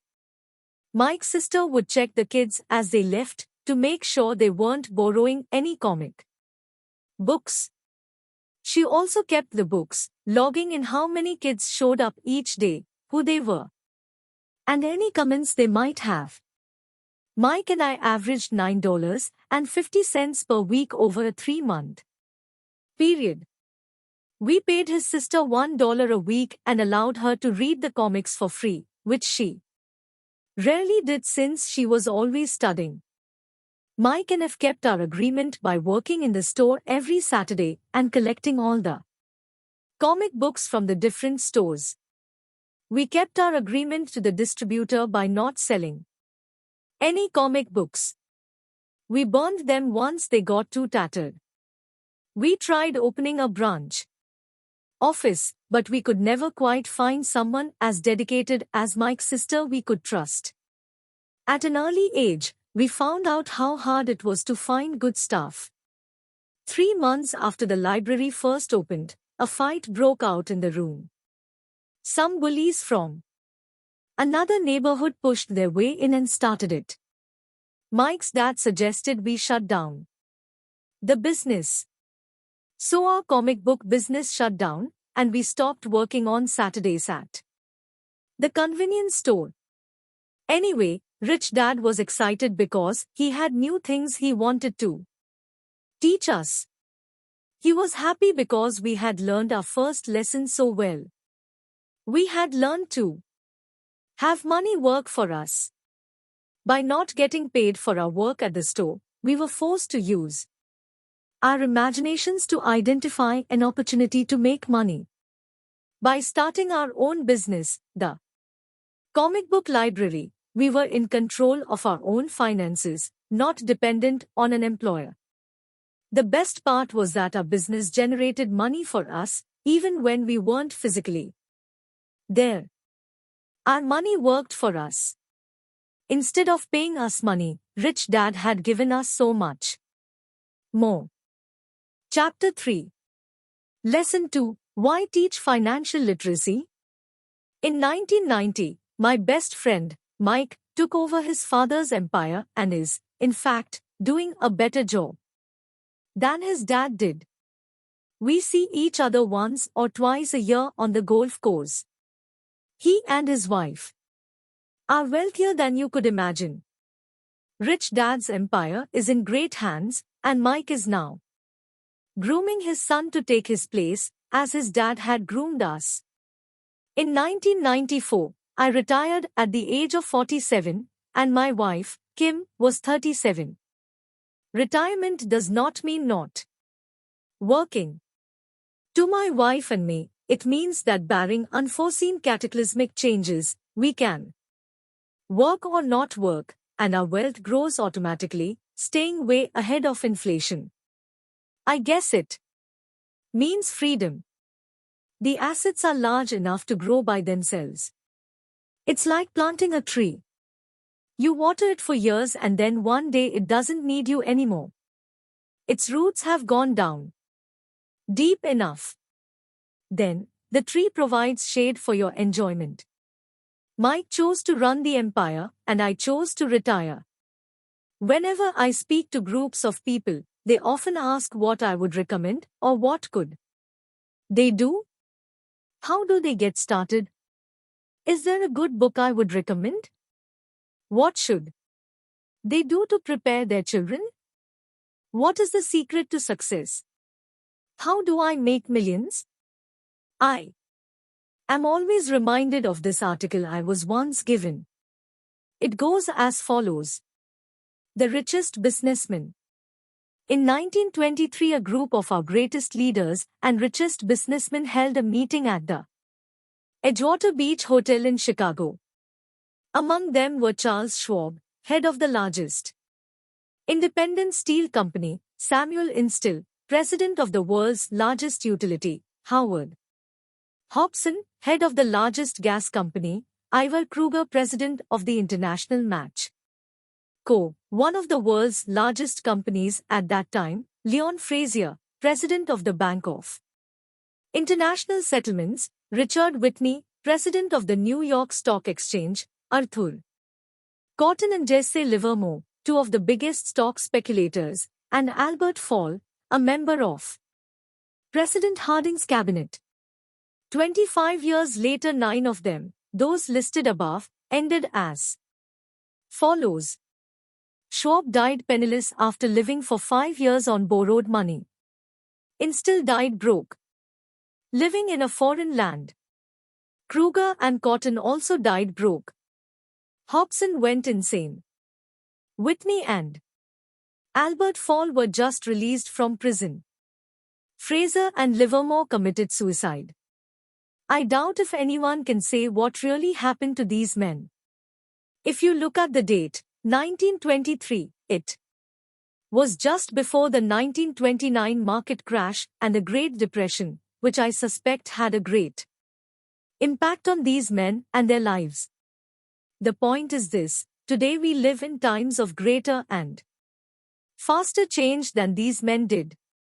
I suspect there will be many booms and busts in the next 25 years that will parallel the ups and downs these men faced. I am concerned that too many people are focused too much on money and not their greatest wealth, which is their education. If people are prepared to be flexible, keep an open mind and learn, they will grow richer and richer through the changes. If they think money will solve problems, I am afraid those people will have a rough ride. Intelligence solves problems and produces money. Money without financial intelligence is money soon gone.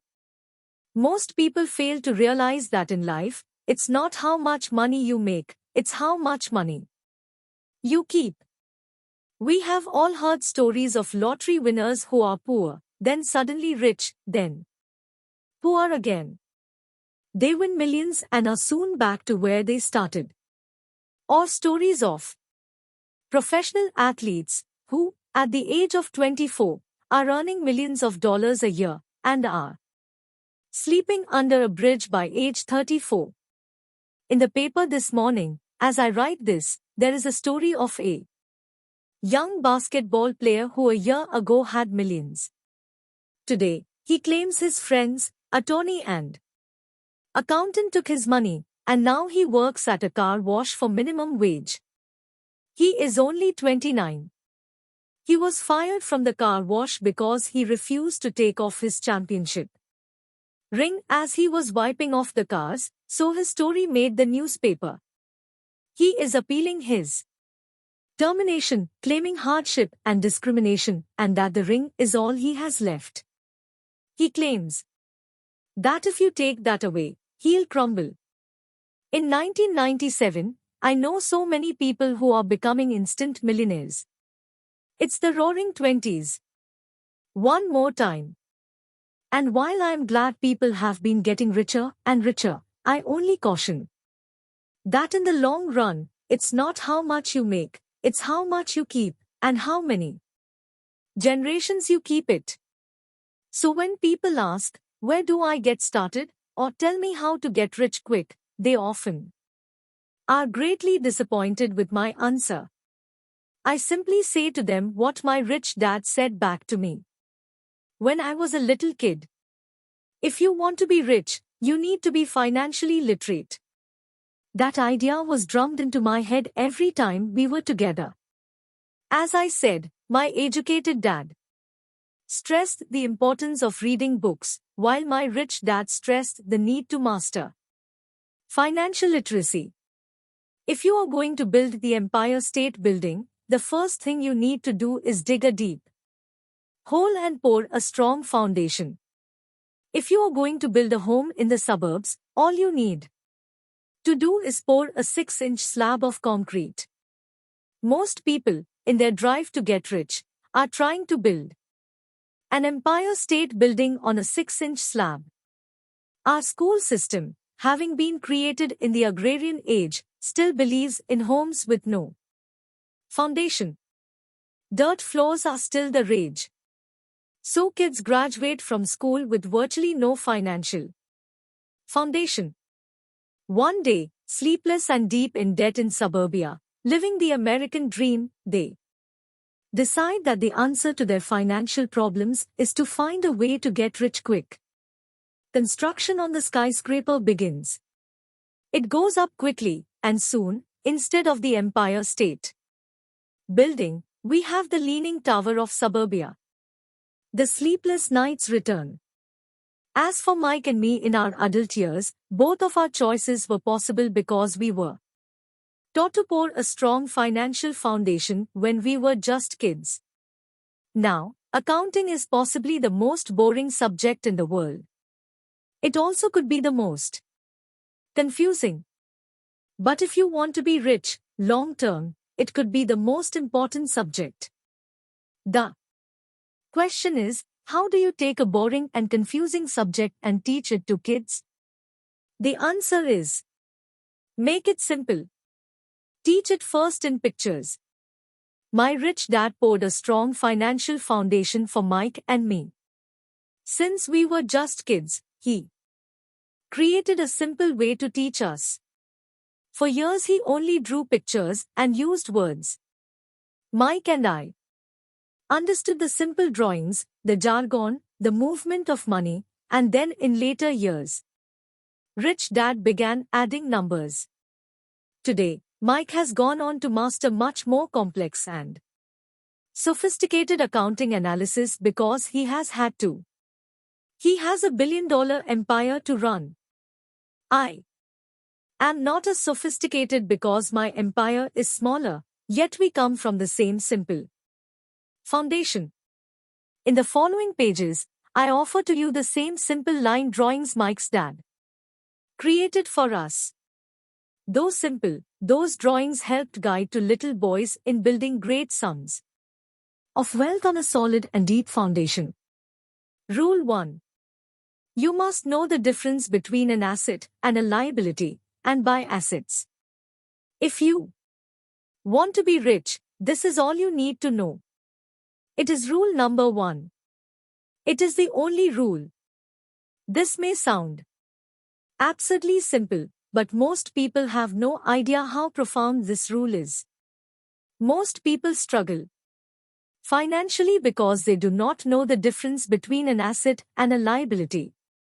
Rich people acquire assets. The poor and middle class acquire liabilities, but they think they are assets.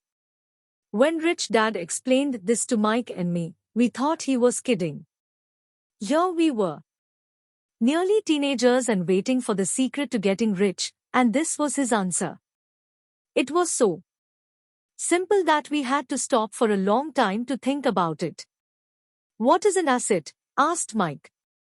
Don't worry right now, said Rich Dad.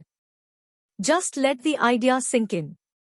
If you can comprehend the simplicity, your life will have a plan and be financially easy. It is simple, that is why the idea is missed.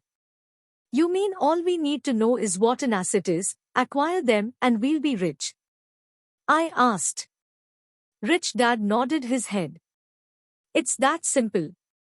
If it's that simple, how come everyone is not rich? I asked. Rich Dad smiled. Because people do not know the difference between an asset and a liability. I remember asking, how could adults be so silly? If it is that simple, if it is that important, why would everyone not want to find out? It took our Rich Dad only a few minutes to explain what assets and liabilities were. As an adult, I have difficulty explaining it to other adults. Why? Because adults are smarter. In most cases, the simplicity of the idea escapes most adults because they have been educated differently. They have been educated by other educated professionals, such as bankers, accountants, real estate agents, financial planners, and so forth. The difficulty comes in asking adults to unlearn or become children again. An intelligent adult often feels it is demeaning to pay attention to simplistic definitions. Rich Dad believed in the KISS principle, keep it simple stupid, so he kept it simple for two young boys, and that made the financial foundation strong. So what causes the confusion? Or how could something so simple be so screwed up? Why would someone buy an asset that was really a liability? The answer is found in basic education. We focus on the word literacy and not financial literacy. What defines something to be an asset or something to be a liability are not words. In fact, if you really want to be confused, look up the words asset and liability in the dictionary. I know the definition may sound good to a trained accountant, but for the average person it makes no sense. But we adults are often too proud to admit that something does not make sense. As young boys, Rich Dad said, what defines an asset is not words but numbers. And if you cannot read the numbers, you cannot tell an asset from a hole in the ground. In accounting, Rich Dad would say, it's not the numbers, but what the numbers are telling you. It's just like words. It's not the words, but the story the words are telling you. Many people read, but do not understand much. It's called reading comprehension. And we all have different abilities when it comes to reading comprehension. For example, I recently bought a new VCR. It came with an instruction book that explained how to program the VCR. All I wanted to do was record my favorite TV show on Friday night. I nearly went crazy trying to read the manual. Nothing in my world is more complex than learning how to program my VCR. I could read the words, but I understood nothing. I get an A for recognizing the words. I get an F for comprehension. And so it is with financial statements for most people. If you want to be rich, you've got to read and understand numbers. If I heard that once, I heard it 1,000 times from my Rich Dad. And I also heard the rich acquire assets and the poor and middle class acquire liabilities. Here is how to tell the difference between an asset and a liability. Most accountants and financial professionals do not agree with the definitions, but these simple drawings were the start of strong financial foundations for two young boys. To teach pre-teen boys, Rich Dad kept everything simple, using as many pictures as possible, as few words as possible, and no numbers for years. This is the cash flow pattern of an asset. The above box is an income statement, often called a profit and loss statement. It measures income and expenses, money in and money out. The bottom diagram is the balance sheet. It is called that because it is supposed to balance assets against liabilities. Many financial novices don't know the relationship between the income statement and the balance sheet. That relationship is vital to understand.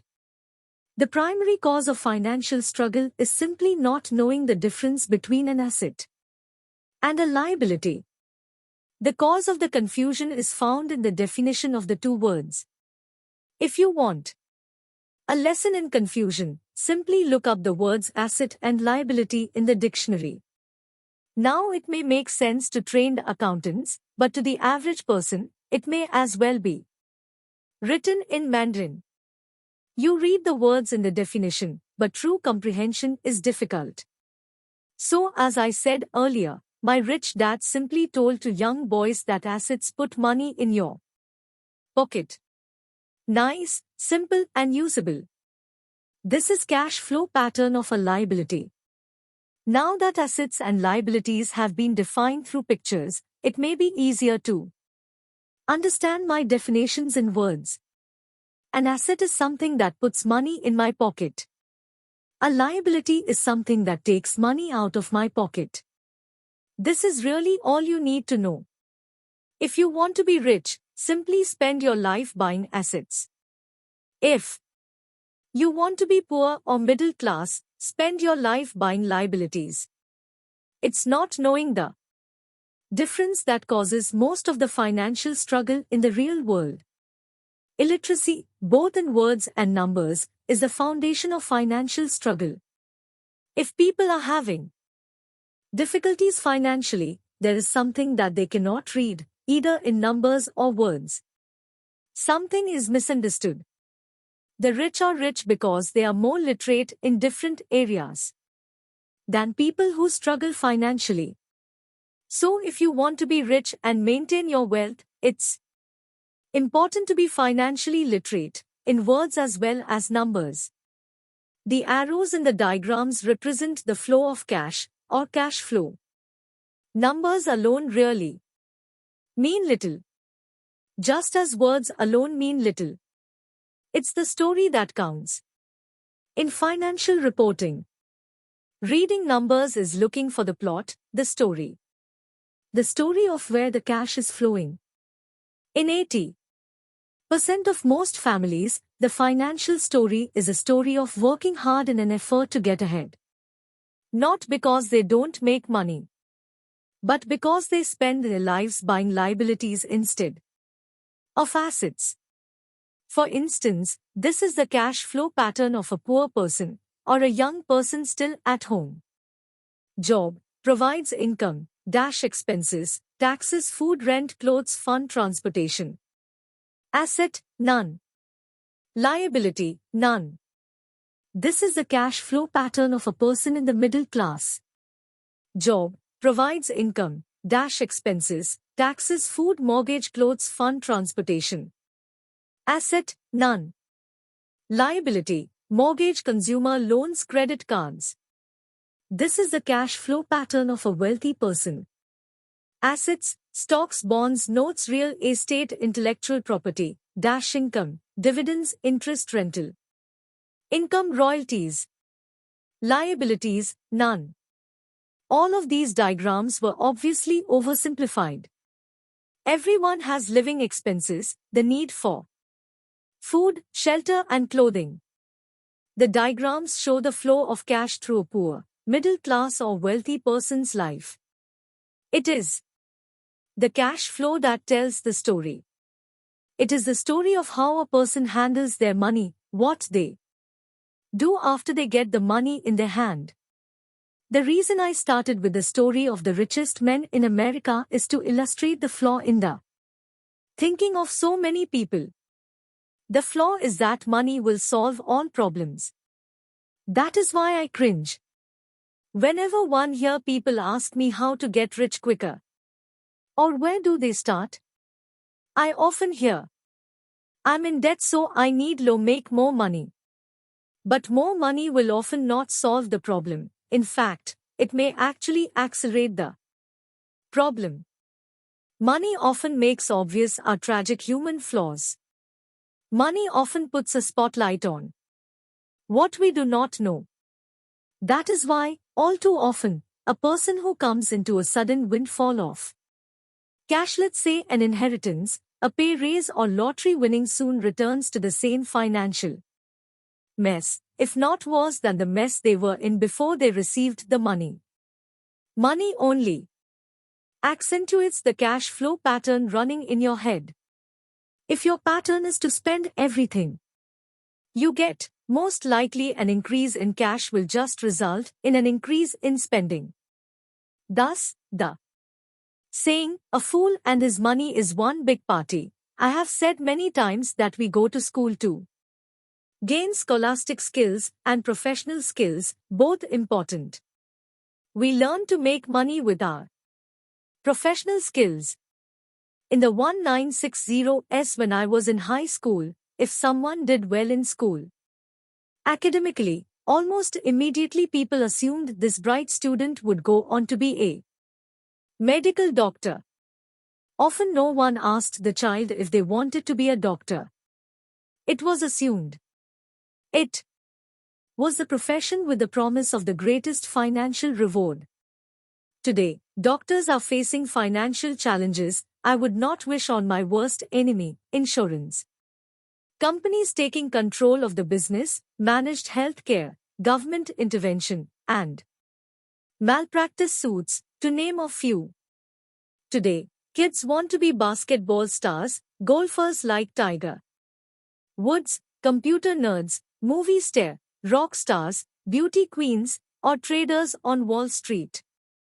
Simply because that is where the fame, money, and prestige is. That is the reason it is so hard to motivate kids in school today. They know that professional success is no longer solely linked to academic success, as it once was. Because students leave school without financial skills, millions of educated people pursue their profession successfully, but later find themselves struggling financially. They work harder, but don't get ahead. What is missing from their education is not how to make money, but how to spend money, what to do after you make it. It's called financial aptitude, what you do with the money once you make it, how to keep people from taking it from you, how long you keep it, and how hard that money works for you. Most people cannot tell why they struggle financially. Because they don't understand cash flow. A person can be highly educated, professionally successful, and financially illiterate. These people often work harder than they need to because they learned how to work hard, but not how to have their money work for them. The story of both a quest for a financial dream turns into a financial nightmare. The moving picture show of hardworking people has a set pattern. Recently married, the happy, highly educated young couple move in together in one of their cramped rented apartments. Immediately, they realize that they are saving money because they can live as cheaply as 1. The problem is, the apartment is cramped. They decide to save money to buy their dream home so they can have kids. They now have two incomes, and they begin to focus on their careers. Their incomes begin to increase. As their incomes go up, their expenses go up as well. The number one expense for most people is taxes. Many people think it's income tax, but for most Americans, their highest tax is Social Security. As an employee, it appears as if the Social Security tax combined with the Medicare tax rate is roughly 7.5%, but it's really 15% since the employer must match the Social Security amount. In essence, it is money the employer cannot pay you. On top of that, you still have to pay income tax on the amount deducted from your wages for Social Security tax, income you never receive because it went directly to Social Security through withholding. Then, their liabilities go up. This is best demonstrated by going back to the young couple.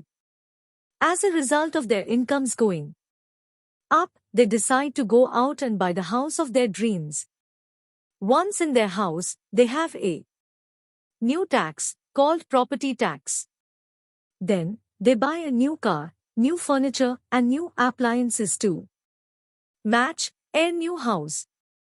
All of a sudden, they wake up and their liabilities column is full of mortgage debt and credit card debt. They're now trapped in the rat race.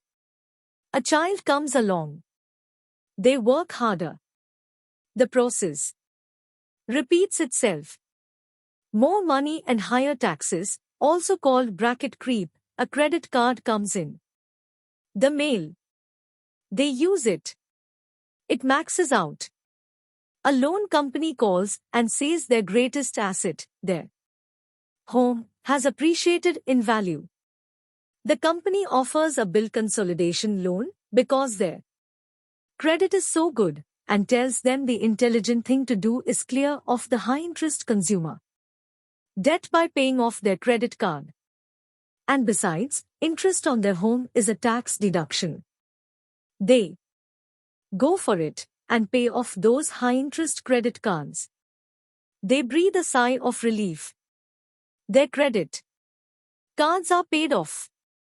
They've now folded their consumer debt into their home mortgage.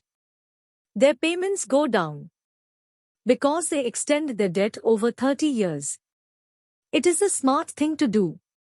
Their neighbor calls to invite them to go shopping. The Memorial Day sale is on. A chance to save some money. They say to themselves, I won't buy anything. I'll just go look. But just in case they find something, they tuck that clean credit card inside their wallet. I run into this young couple all the time. Their names change, but their financial dilemma is the same. They come to one of my talks to hear what I have to say. They ask me, can you tell us how to make more money? Their spending habits have caused them to seek more income. They don't even know that the trouble is really how they choose to spend the money they do have, and that is the real cause of their financial struggle. It is caused by financial illiteracy and not understanding the difference between an asset and a liability. More money seldom solves someone's money problems. Intelligence solves problems. There is a saying a friend of mine says over and over to people in debt. If you find you have dug yourself into a hole, stop digging. As a child, my dad often told us that the Japanese were aware of three powers: the power of the sword, the jewel, and the mirror. The sword symbolized the power of weapons. America has spent trillions of dollars on weapons. And, because of this, is the supreme military presence in the world. The jewel symbolized the power of money. There is some degree of truth to the saying. Remember the golden rule. He who has the gold makes the rules. The mirror symbolized the power of self-knowledge. This self-knowledge, according to Japanese legend, was the most treasured of the three. The poor and middle class all often allow the power of money to control them.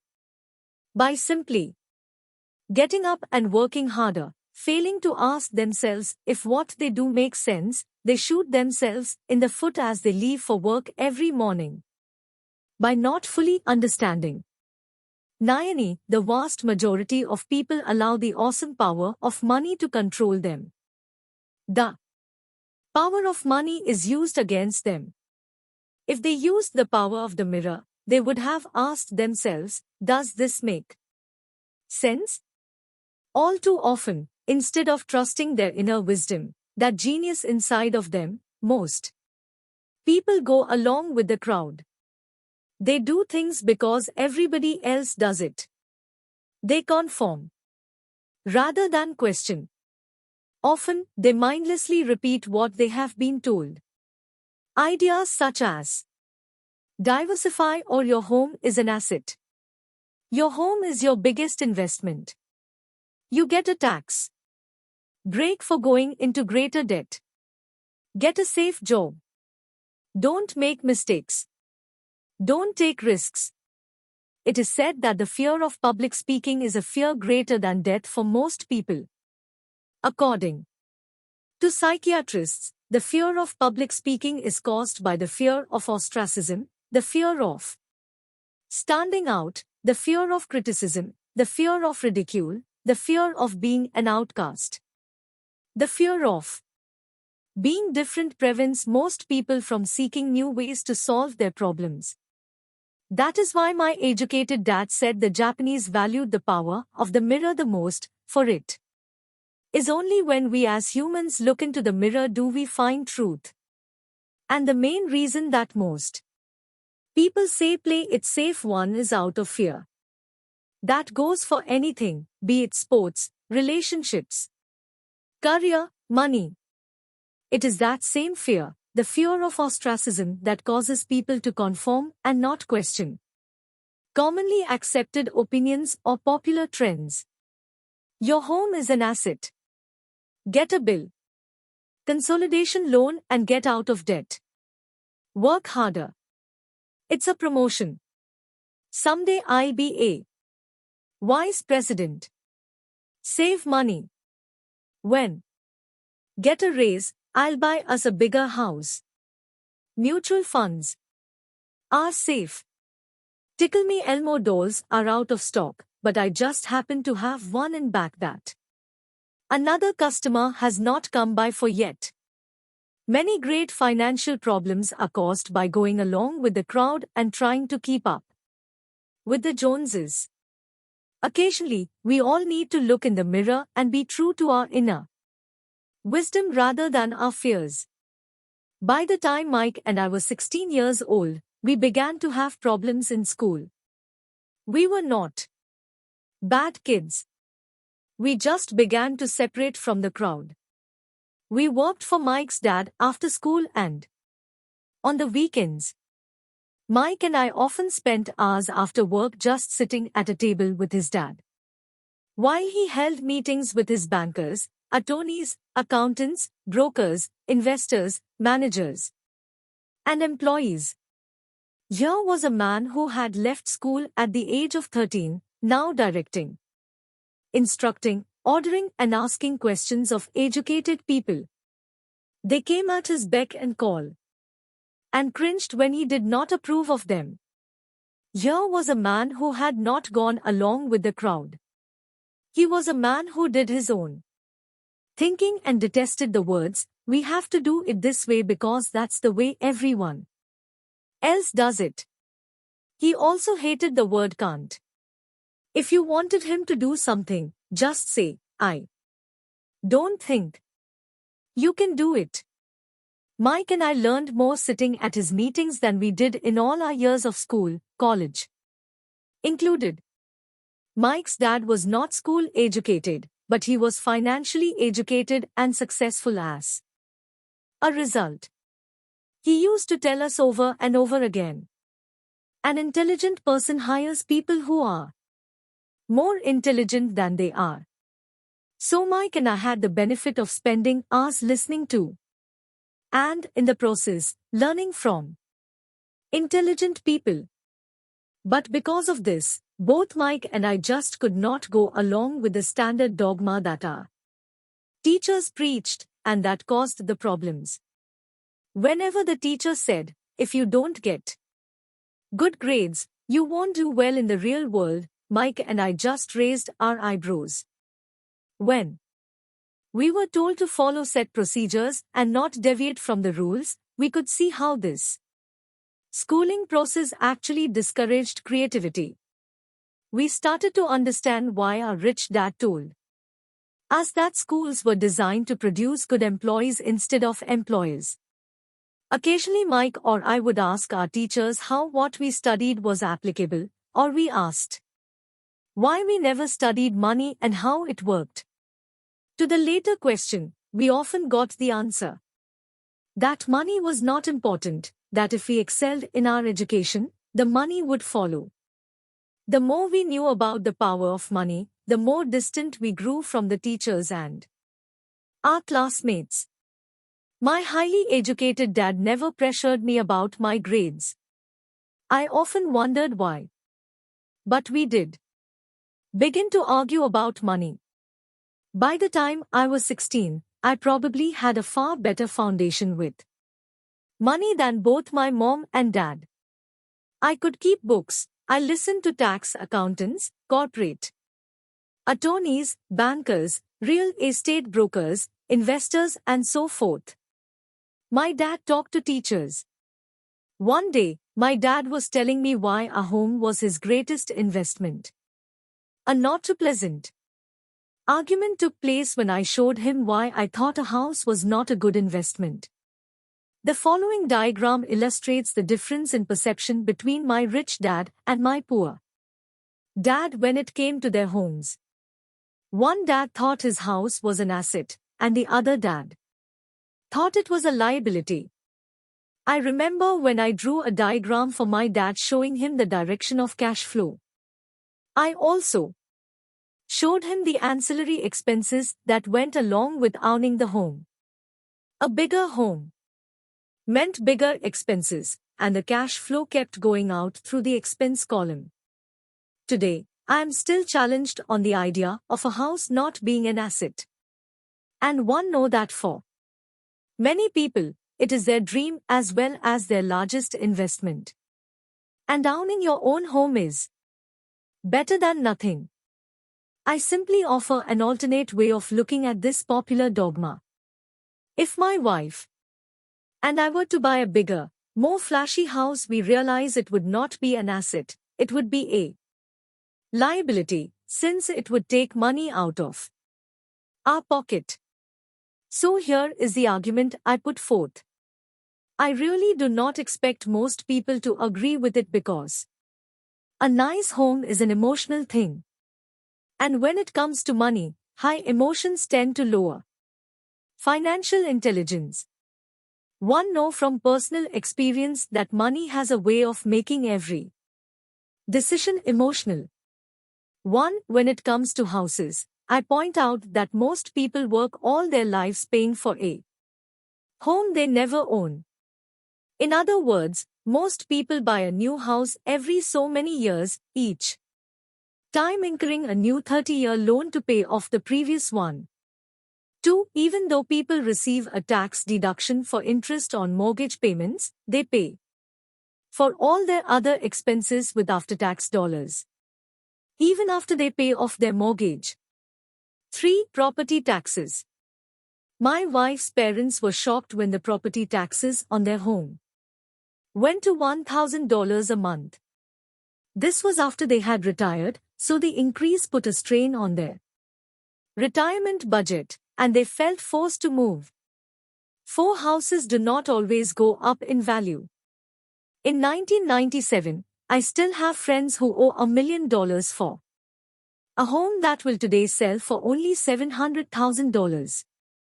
5. The greatest losses of all are those from missed opportunities. If all your money is tied up in your house, you may be forced to work harder because your money continues blowing out of the expense column, instead of adding to the asset column, the classic middle-class cash flow pattern.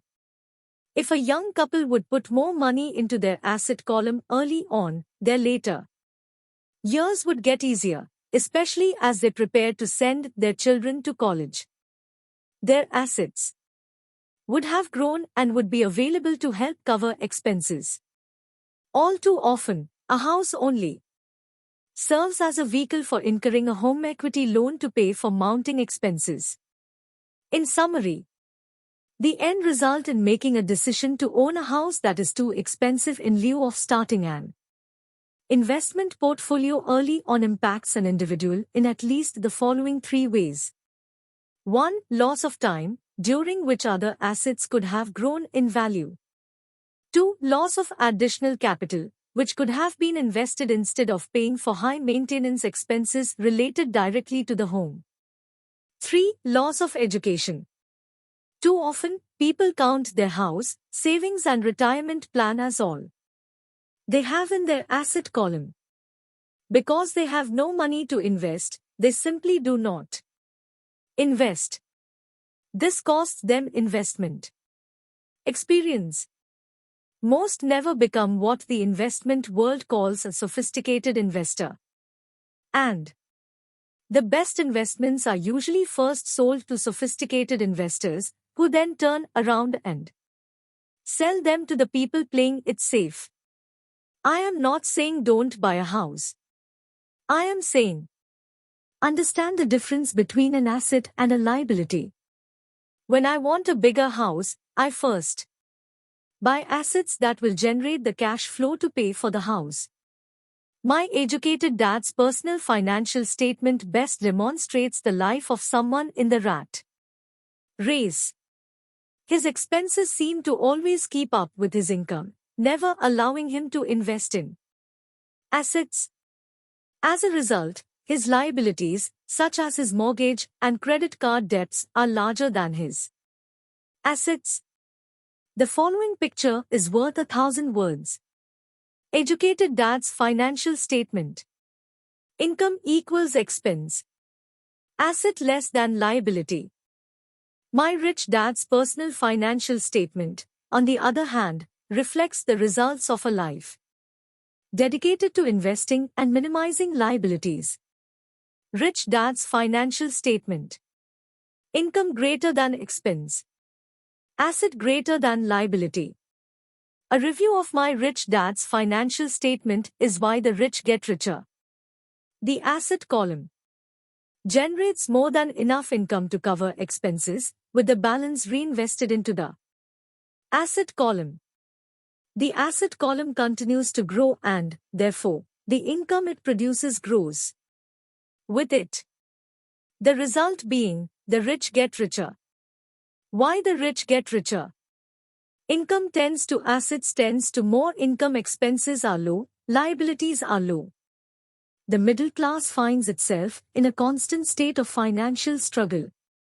Their primary income is through wages, and as their wages increase, so do their taxes. Their expenses tend to increase in equal increments as their wages increase, hence the phrase the rat race. They treat their home as their primary asset, instead on investing in income-producing assets. Why the middle class struggle? Income goes up, expenses go up. Assets do not increase, liabilities do increase. This pattern of treating your home as an investment and the philosophy that a pay raise means you can buy a larger home or spend more is the foundation of today's debt-ridden society. This process of increased spending throws families into greater debt and into more financial uncertainty, even though they may be advancing in their jobs and receiving pay raises on a regular basis. This is high-risk living caused by weak financial education. The massive loss of jobs in the 1990s as the downsizing of businesses has brought to light how shaky the middle class really is financially. Suddenly, company pension plans are being replaced by 401k plans. Social Security is obviously in trouble and cannot be looked at as a source for retirement. Panic has set in for the middle class. The good thing today is that many of these People have recognized these issues and have begun buying mutual funds. This increase in investing is largely responsible for the huge rally we have seen in the stock market. Today, there are more and more mutual funds being created to answer the demand by the middle class. Mutual funds are popular because they represent safety.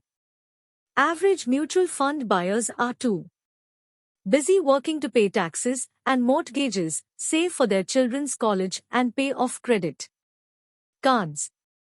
They do not have time to study to learn how to invest, so they rely on the expertise of the manager of a mutual fund.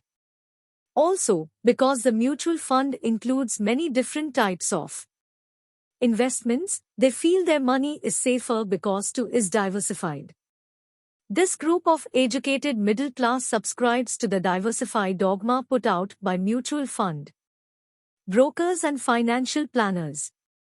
Play it safe. Avoid risk. The real tragedy is that the lack of early financial education is what creates the risk faced by average middle class people. The reason they have to play it safe is because their financial positions are tenuous at best. Their balance sheets are not balanced. They are loaded with liabilities with no real assets that generate income. Typically, their only source of income is their paycheck. Their livelihood becomes entirely dependent on their employer. So when genuine deals of a lifetime come along, those same people cannot take advantage of the opportunity. They must play it safe, simply because they are working so hard, are taxed to the max, and are loaded with debt.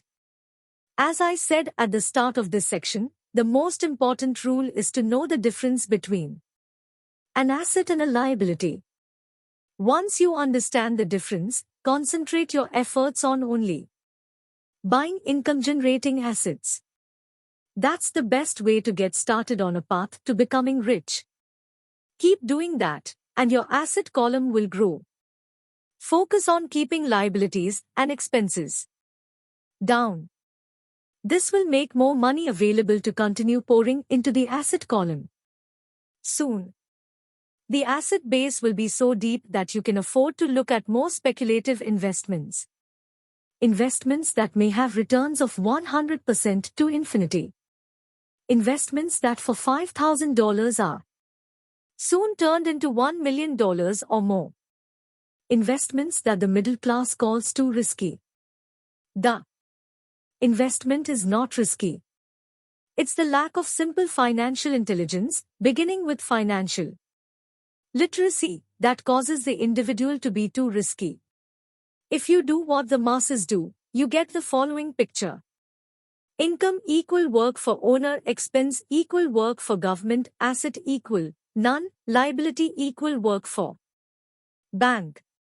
As an employee who is also a homeowner, your working efforts are generally as follows.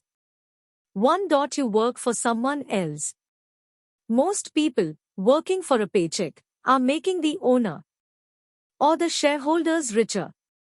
Your efforts and success will help provide for the owner's success and retirement. 2. You work for the government. The government takes its share from your paycheck before you even see it. By working harder, you simply increase the amount of taxes taken by the government. Most people work from January to May just for the government. 3. You work for the bank. After taxes, your next largest expense is usually your mortgage and credit card debt. The problem with simply working harder is that each of these three levels takes a greater share of your increased efforts. You need to learn how to have your increased efforts benefit you and your family directly. Once you have decided to concentrate on minding your own business, how do you set your goals? For most people, they must keep their profession and rely on their wages to fund their acquisition of assets. As their assets grow, how do they measure the extent of their success? When does someone realize that they are rich, that they have wealth, as well as having my own definitions for assets and liabilities. I also have my own definition for wealth. Actually, I borrowed it from a man named Buckminster Fuller. Some call him a quack, and others call him a living genius. Years ago he got all the architects buzzing because he applied for a patent in 1961 for something called a geodesic dome. But in the application, Fuller also said something about wealth. It was pretty confusing at first, but after reading it for a while, it began to make some sense. Wealth is a person's ability to survive so many number of days forward, or if I stopped working today, how long could I survive? Unlike net worth, the difference between your assets and liabilities, which is often filled with a person's expensive junk and opinions of what things are worth, this definition creates the possibility for developing a truly accurate measurement. I could now measure and really know where I was in terms of my goal to become financially independent. Although net worth often includes these non-cash producing assets, like stuff you bought that now sits in your garage, wealth measures how much money your money is making and therefore your financial survivability. Wealth is the measure of the cash flow from the asset column compared with the expense column. Let's use an example. Let's say I have cash flow from my asset column of SJ000 a month. And I have monthly expenses of 52,000. What is my wealth? Let's go back to Buckminster Fuller's definition. Using his definition, how many days forward can I survive? And let's assume a 30-day month. By that definition, I have enough cash flow for half a month. When I have achieved $2,000 a month cash flow from my assets, then I will be wealthy. So I am not yet rich, but I am wealthy. I now have income generated from assets each month that fully cover my monthly expenses. If I want to increase my expenses, I first must increase my cash flow from assets to maintain this level of wealth. Take notice that it is at this point that I no longer am dependent on my wages. I have focused on and been successful in building an asset column that has made me financially independent. If I quit my job today, I would be able to cover my monthly expenses with the cash flow from my assets. My next goal would be to have the excess cash flow from my assets reinvested into the asset column. The more money that goes into my asset column, the more my asset column grows. The more my assets grow, the more my cash flow grows. And as long as I keep my expenses less than the cash flow from these assets, I will grow richer, with more and more income from sources other than my physical labor. As this reinvestment process continues, I am well on my way to being rich. The actual definition of rich is in the eye of the beholder. You can never be too rich. Just remember this simple observation: the rich buy assets. The poor only have expenses. The middle class buys liabilities they think are assets. So how do I start minding my own business? What is the answer? Listen to the founder of McDonald's. Chapter 4. Lesson 3. Mind your own business. In 1974, Ray Kroc, the founder of McDonald's, was asked to speak to the MBA class at the University of Texas at Austin. A dear friend of mine, Keith Cunningham, was a student in that MBA class. After a powerful and inspiring talk, the class adjourned and the students asked Ray if he would join them at their favorite hangout to have a few beers. Ray graciously accepted. "What business am I in?" Ray asked, once the group had all their beers in hand. "Everyone laughed," said Keith. Most of the MBA students thought Ray was just fooling around. No one answered, so Ray asked the question again. What business do you think I'm in? The students laughed again, and finally one brave soul yelled out, Ray, who in the world does not know that you're in the hamburger business? Ray chuckled. That is what I thought you would say. He paused and then quickly said, Ladies and gentlemen, I'm not in the hamburger business. My business is real estate. Keith said that Ray spent a good amount of time explaining his viewpoint. In their business plan, Ray knew that the primary business focus was to sell hamburger franchises, but what he never lost sight of was the location of each franchise. He knew that the real estate and its location was the most significant factor in the success of each franchise. Basically, the person that bought the franchise was also paying for buying the land under the franchise for Ray Kroc's organization. McDonald's today is the largest single owner of real estate in the world, owning even more than the Catholic Church. Today, McDonald's owns some of the most valuable intersections and street corners in America, as well as in other parts of the world. Keith said it was one of the most important lessons in his life. Today, Keith owns car washes. But his business is the real estate under those car washes. The previous chapter ended with the diagrams illustrating that most people work for everyone else but themselves. They work first for the owners of the company, then for the government, through taxes, and finally for the bank that owns their mortgage. As a young boy, we did not have a McDonald's nearby. Yet, my rich dad was responsible for teaching Mike and me the same lesson that Ray Kroc talked about at the University of Texas. It is secret number 3 of the rich. The secret is, mind your own business. Financial struggle is often directly the result of people working all their life for someone else. Many people will have nothing at the end of their working days. Again, a picture is worth 1,000 words. Here is a diagram of the income statement and balance sheet that best describes Ray Kroc's advice. Most people, your profession tends your income. The rich, your assets tends your income. Our current educational system focuses on preparing today's youth to get good jobs by developing scholastic skills. Their lives will revolve around their wages, or as described earlier, their income column. And after developing scholastic skills, they go on to higher levels of schooling to enhance their professional abilities. They study to become engineers, scientists, cooks, police officers, artists, writers, and so on.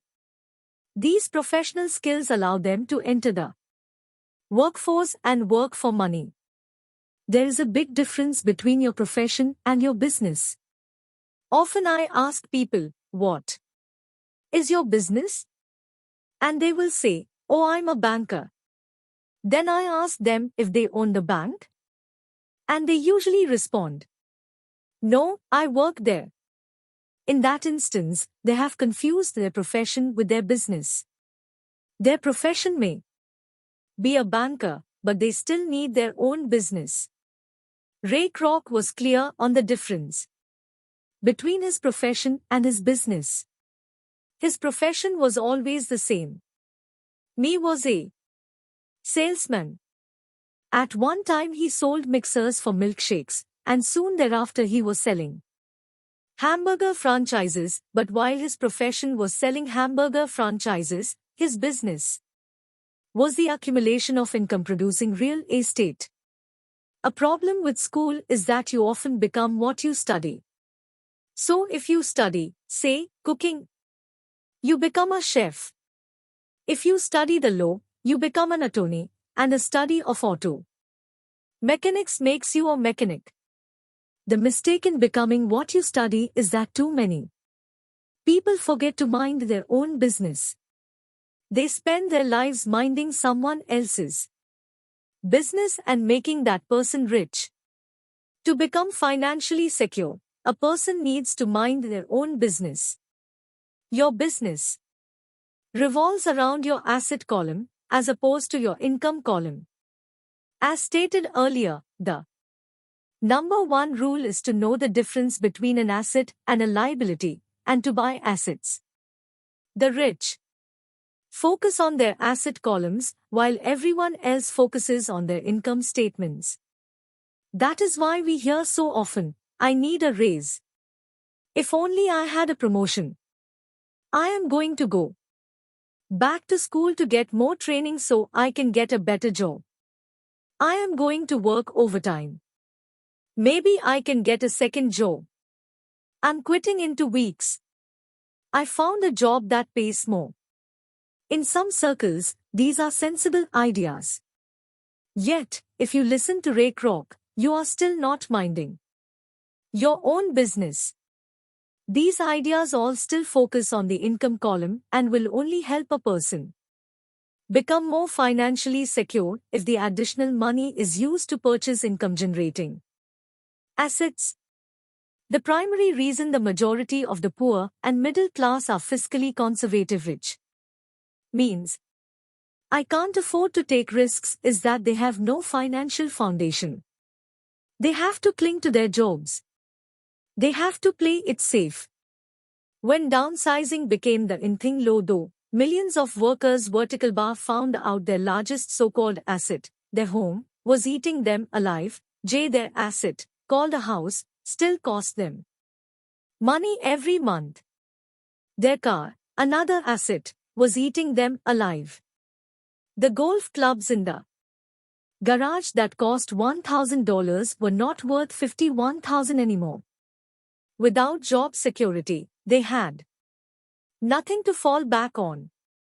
What they thought were assets could not help them survive in a time of financial crisis.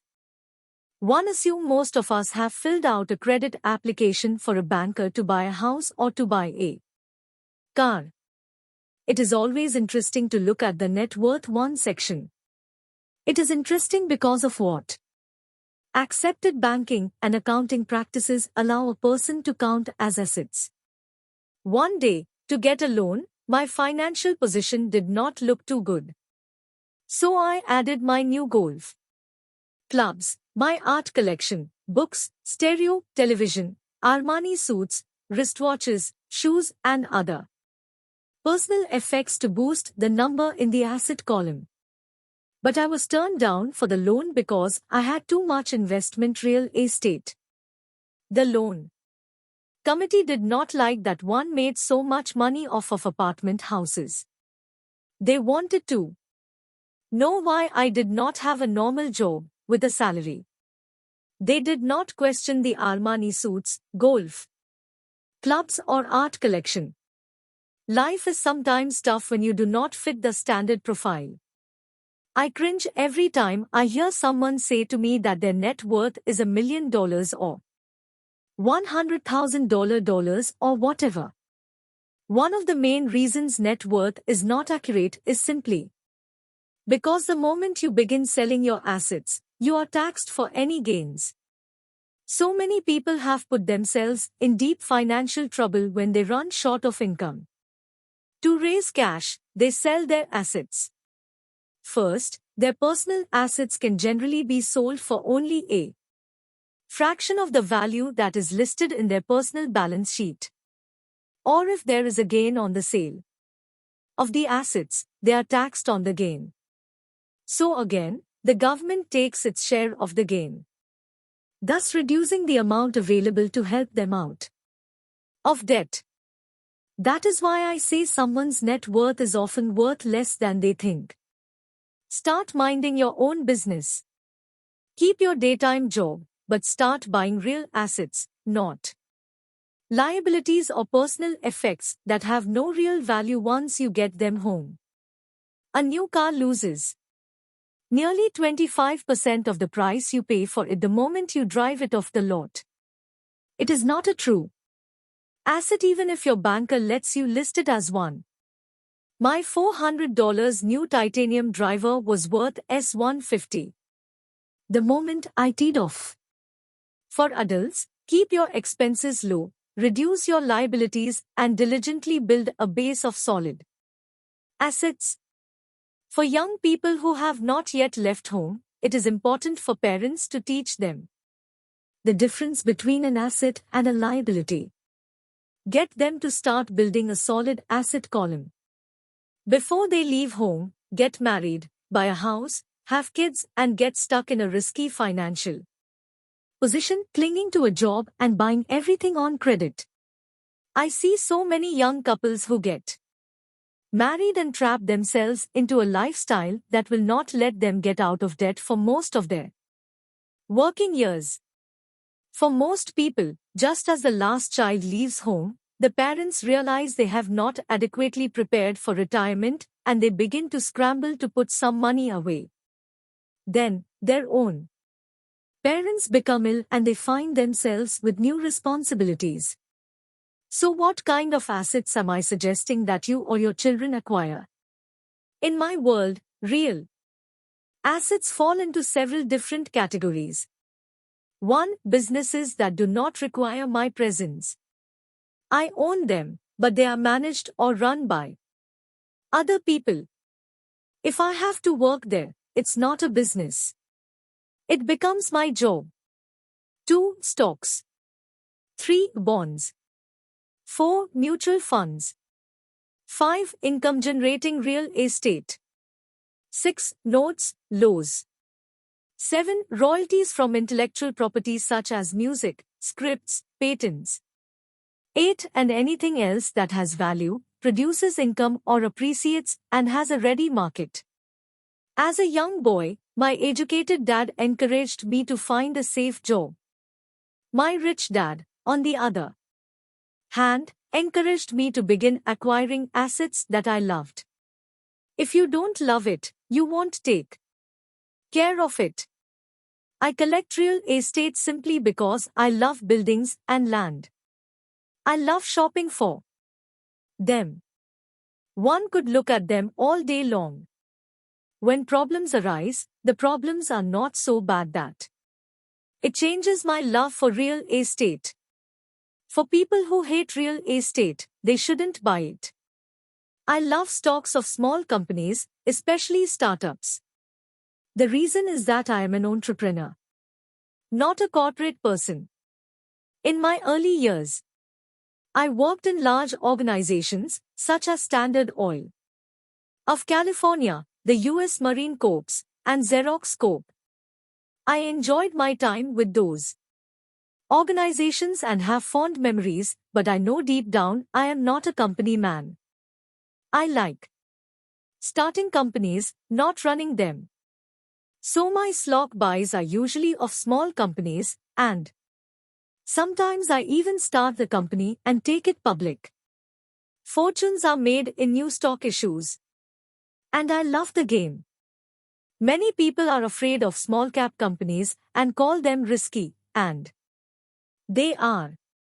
But risk is always diminished if you love what the investment is, understand it and know the game. With small companies, my investment strategy is to be out of the stock in a year.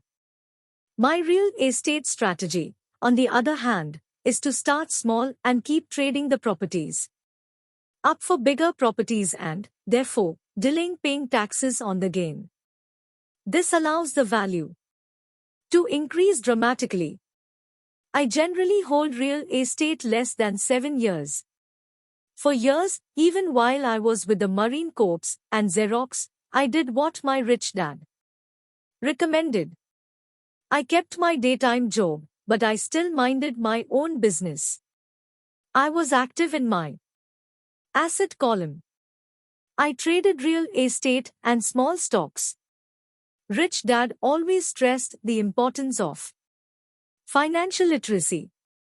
The better I was at understanding the accounting and cash management, the better I would be at analyzing investments and eventually starting and building my own company. I would not encourage anyone to start a company unless they really want to. Knowing what I know about running a company, I would not wish that task on anyone. There are times when people cannot find employment, where starting a company is a solution for them. The odds are against success. 9 out of 10 companies fail in 5 years. Of those that survive the first 5 years, 9 out of every 10 of those eventually fail as well.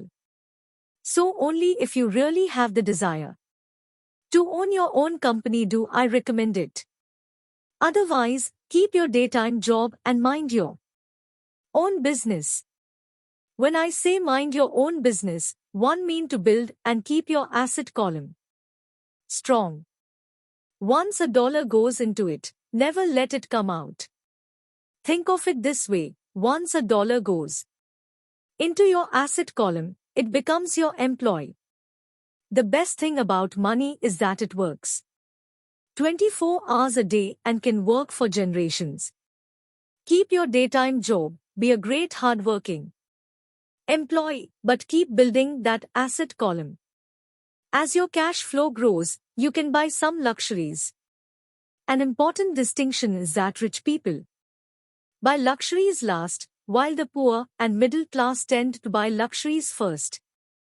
The poor and the middle class often buy luxury items such as big houses, diamonds, furs, jewelry or boats because they want to look rich. They look rich, but in reality they just get deeper in debt on credit. The old money people, the long-term rich, built their asset column first. Then, the income generated from the asset column bought their luxuries. The poor and middle class buy luxuries with their own sweat, blood and children's inheritance. A true luxury is a reward for investing in and developing a real asset. For example, when my wife and I had extra money coming from our apartment houses, she went out and bought her Mercedes. It did not take any extra work or risk on her part because the apartment house bought the car. She did, however, have to wait for it for 4 years while the real estate investment portfolio grew and finally began throwing off enough extra cash flow to pay for the car. But the luxury, the Mercedes, was a true reward because she had proved she knew how to grow her asset column. That car now means a lot more to her than simply another pretty car. It means she used her financial intelligence to afford it. What most people do is they impulsively go out and buy a new car or some other luxury on credit. They may feel bored and just want a new toy. Buying a luxury on credit often causes a person to sooner or later actually resent that luxury because the debt on the luxury becomes a financial burden. After you've taken the time and invested in and built your own business, you are now ready to add the magic touch, the biggest secret of the rich. The secret that puts the rich way ahead of the pack. The reward at the end of the road for diligently taking the time to mind your own business. Chapter 5. Lesson 4. The History of and the Power of Corporation. I remember in school being told the story of Robin Hood and his merry men. My school teacher thought it was a wonderful story of a romantic hero, a Kevin Costner type, who robbed from the rich and gave to the poor. My rich dad did not see Robin Hood as a hero. He called Robin Hood a crook. Robin Hood may be long gone, but his followers live on. How often I still hear people say, "Why don't the rich pay for it?" Or the rich should pay more in taxes and give it to the poor. It is this idea of Robin Hood, or taking from the rich to give to the poor, that has caused the most pain for the poor and the middle class. The reason the middle class is so heavily taxed is because of the Robin Hood ideal. The real reality is that the rich are not taxed. It's the middle class who pays for the poor, especially the educated upper-income middle class. Again, to understand fully how things happen, we need to look at the historical perspective. We need to look at the history of taxes. Although my highly educated dad was an expert on the history of education, my rich dad fashioned himself as an expert on the history of taxes. Rich Dad explained to Mike and me that in England and America originally, there were no taxes. Occasionally there were temporary taxes levied in order to pay for wars. The king or the president would put the word out and ask everyone to chip in. Taxes were levied in Britain for the fight against Napoleon from 1799 to 1816, and in America taxes were levied to pay for the Civil War from 1861 to 1865. In 1874, England made income tax a permanent levy on its citizens. In 1913, an income tax became permanent in the United States with the adoption of the 16th Amendment to the Constitution. At one time, Americans were anti-tax. It had been the excessive tax on tea that led to the famous Tea Party in Boston Harbor, an incident that helped ignite the Revolutionary War. It took approximately 50 years in both England and the United States to sell the idea of a regular income tax. What these historical dates fail to reveal is that both of these taxes were initially levied against only the rich. It was this point that Rich Dad wanted Mike and me to understand. He explained that the idea of taxes was made popular and accepted by the majority by telling the poor and the middle class that taxes were created only to punish the rich. This is how the masses voted for the law, and it became constitutionally legal. Although it was intended to punish the rich, in reality it wound up punishing the very people who voted for it, the poor and middle class. Once government got a taste of money, the appetite grew, said Rich Dad. Your dad and I are exactly opposite.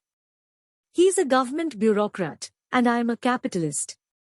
We get paid, and our success is measured on opposite behaviors. He gets paid to spend money and hire people. The more he spends and the more people he hires, the larger his organization becomes. In the government, the larger his organization, the more he is respected. On the other hand, within my organization, the fewer people I hire and the less money I spend, the more I am respected by my investors. That's why I don't like government people. They have different objectives from most business people. As the government grows, more and more tax dollars will be needed to support it. My educated dad sincerely believed that government should help people. He loved John F. Kennedy and especially the idea of the Peace Corps. He loved the idea so much that both he and my mom worked for the Peace Corps, training volunteers to go to Malaysia, Thailand, and the Philippines. He always strived for additional grants and increases in his budget so he could hire more people, both in his job with the Education Department and in the Peace Corps. That was his job. From the time I was about 10 years old, I would hear from my rich dad that government workers were a pack of lazy thieves, and from my poor dad, I would hear how the rich were greedy crooks who should be made to pay more taxes. Both sides have valid points. It was difficult to go to work for one of the biggest capitalists in town and come home to a father who was a prominent government leader. It was not easy knowing who to believe. Yet, when you study the history of taxes, an interesting perspective emerges. As I said, the passage of taxes was only possible because the masses believed in the Robin Hood theory of economics, which was to take from the rich and give to everyone else. The problem was that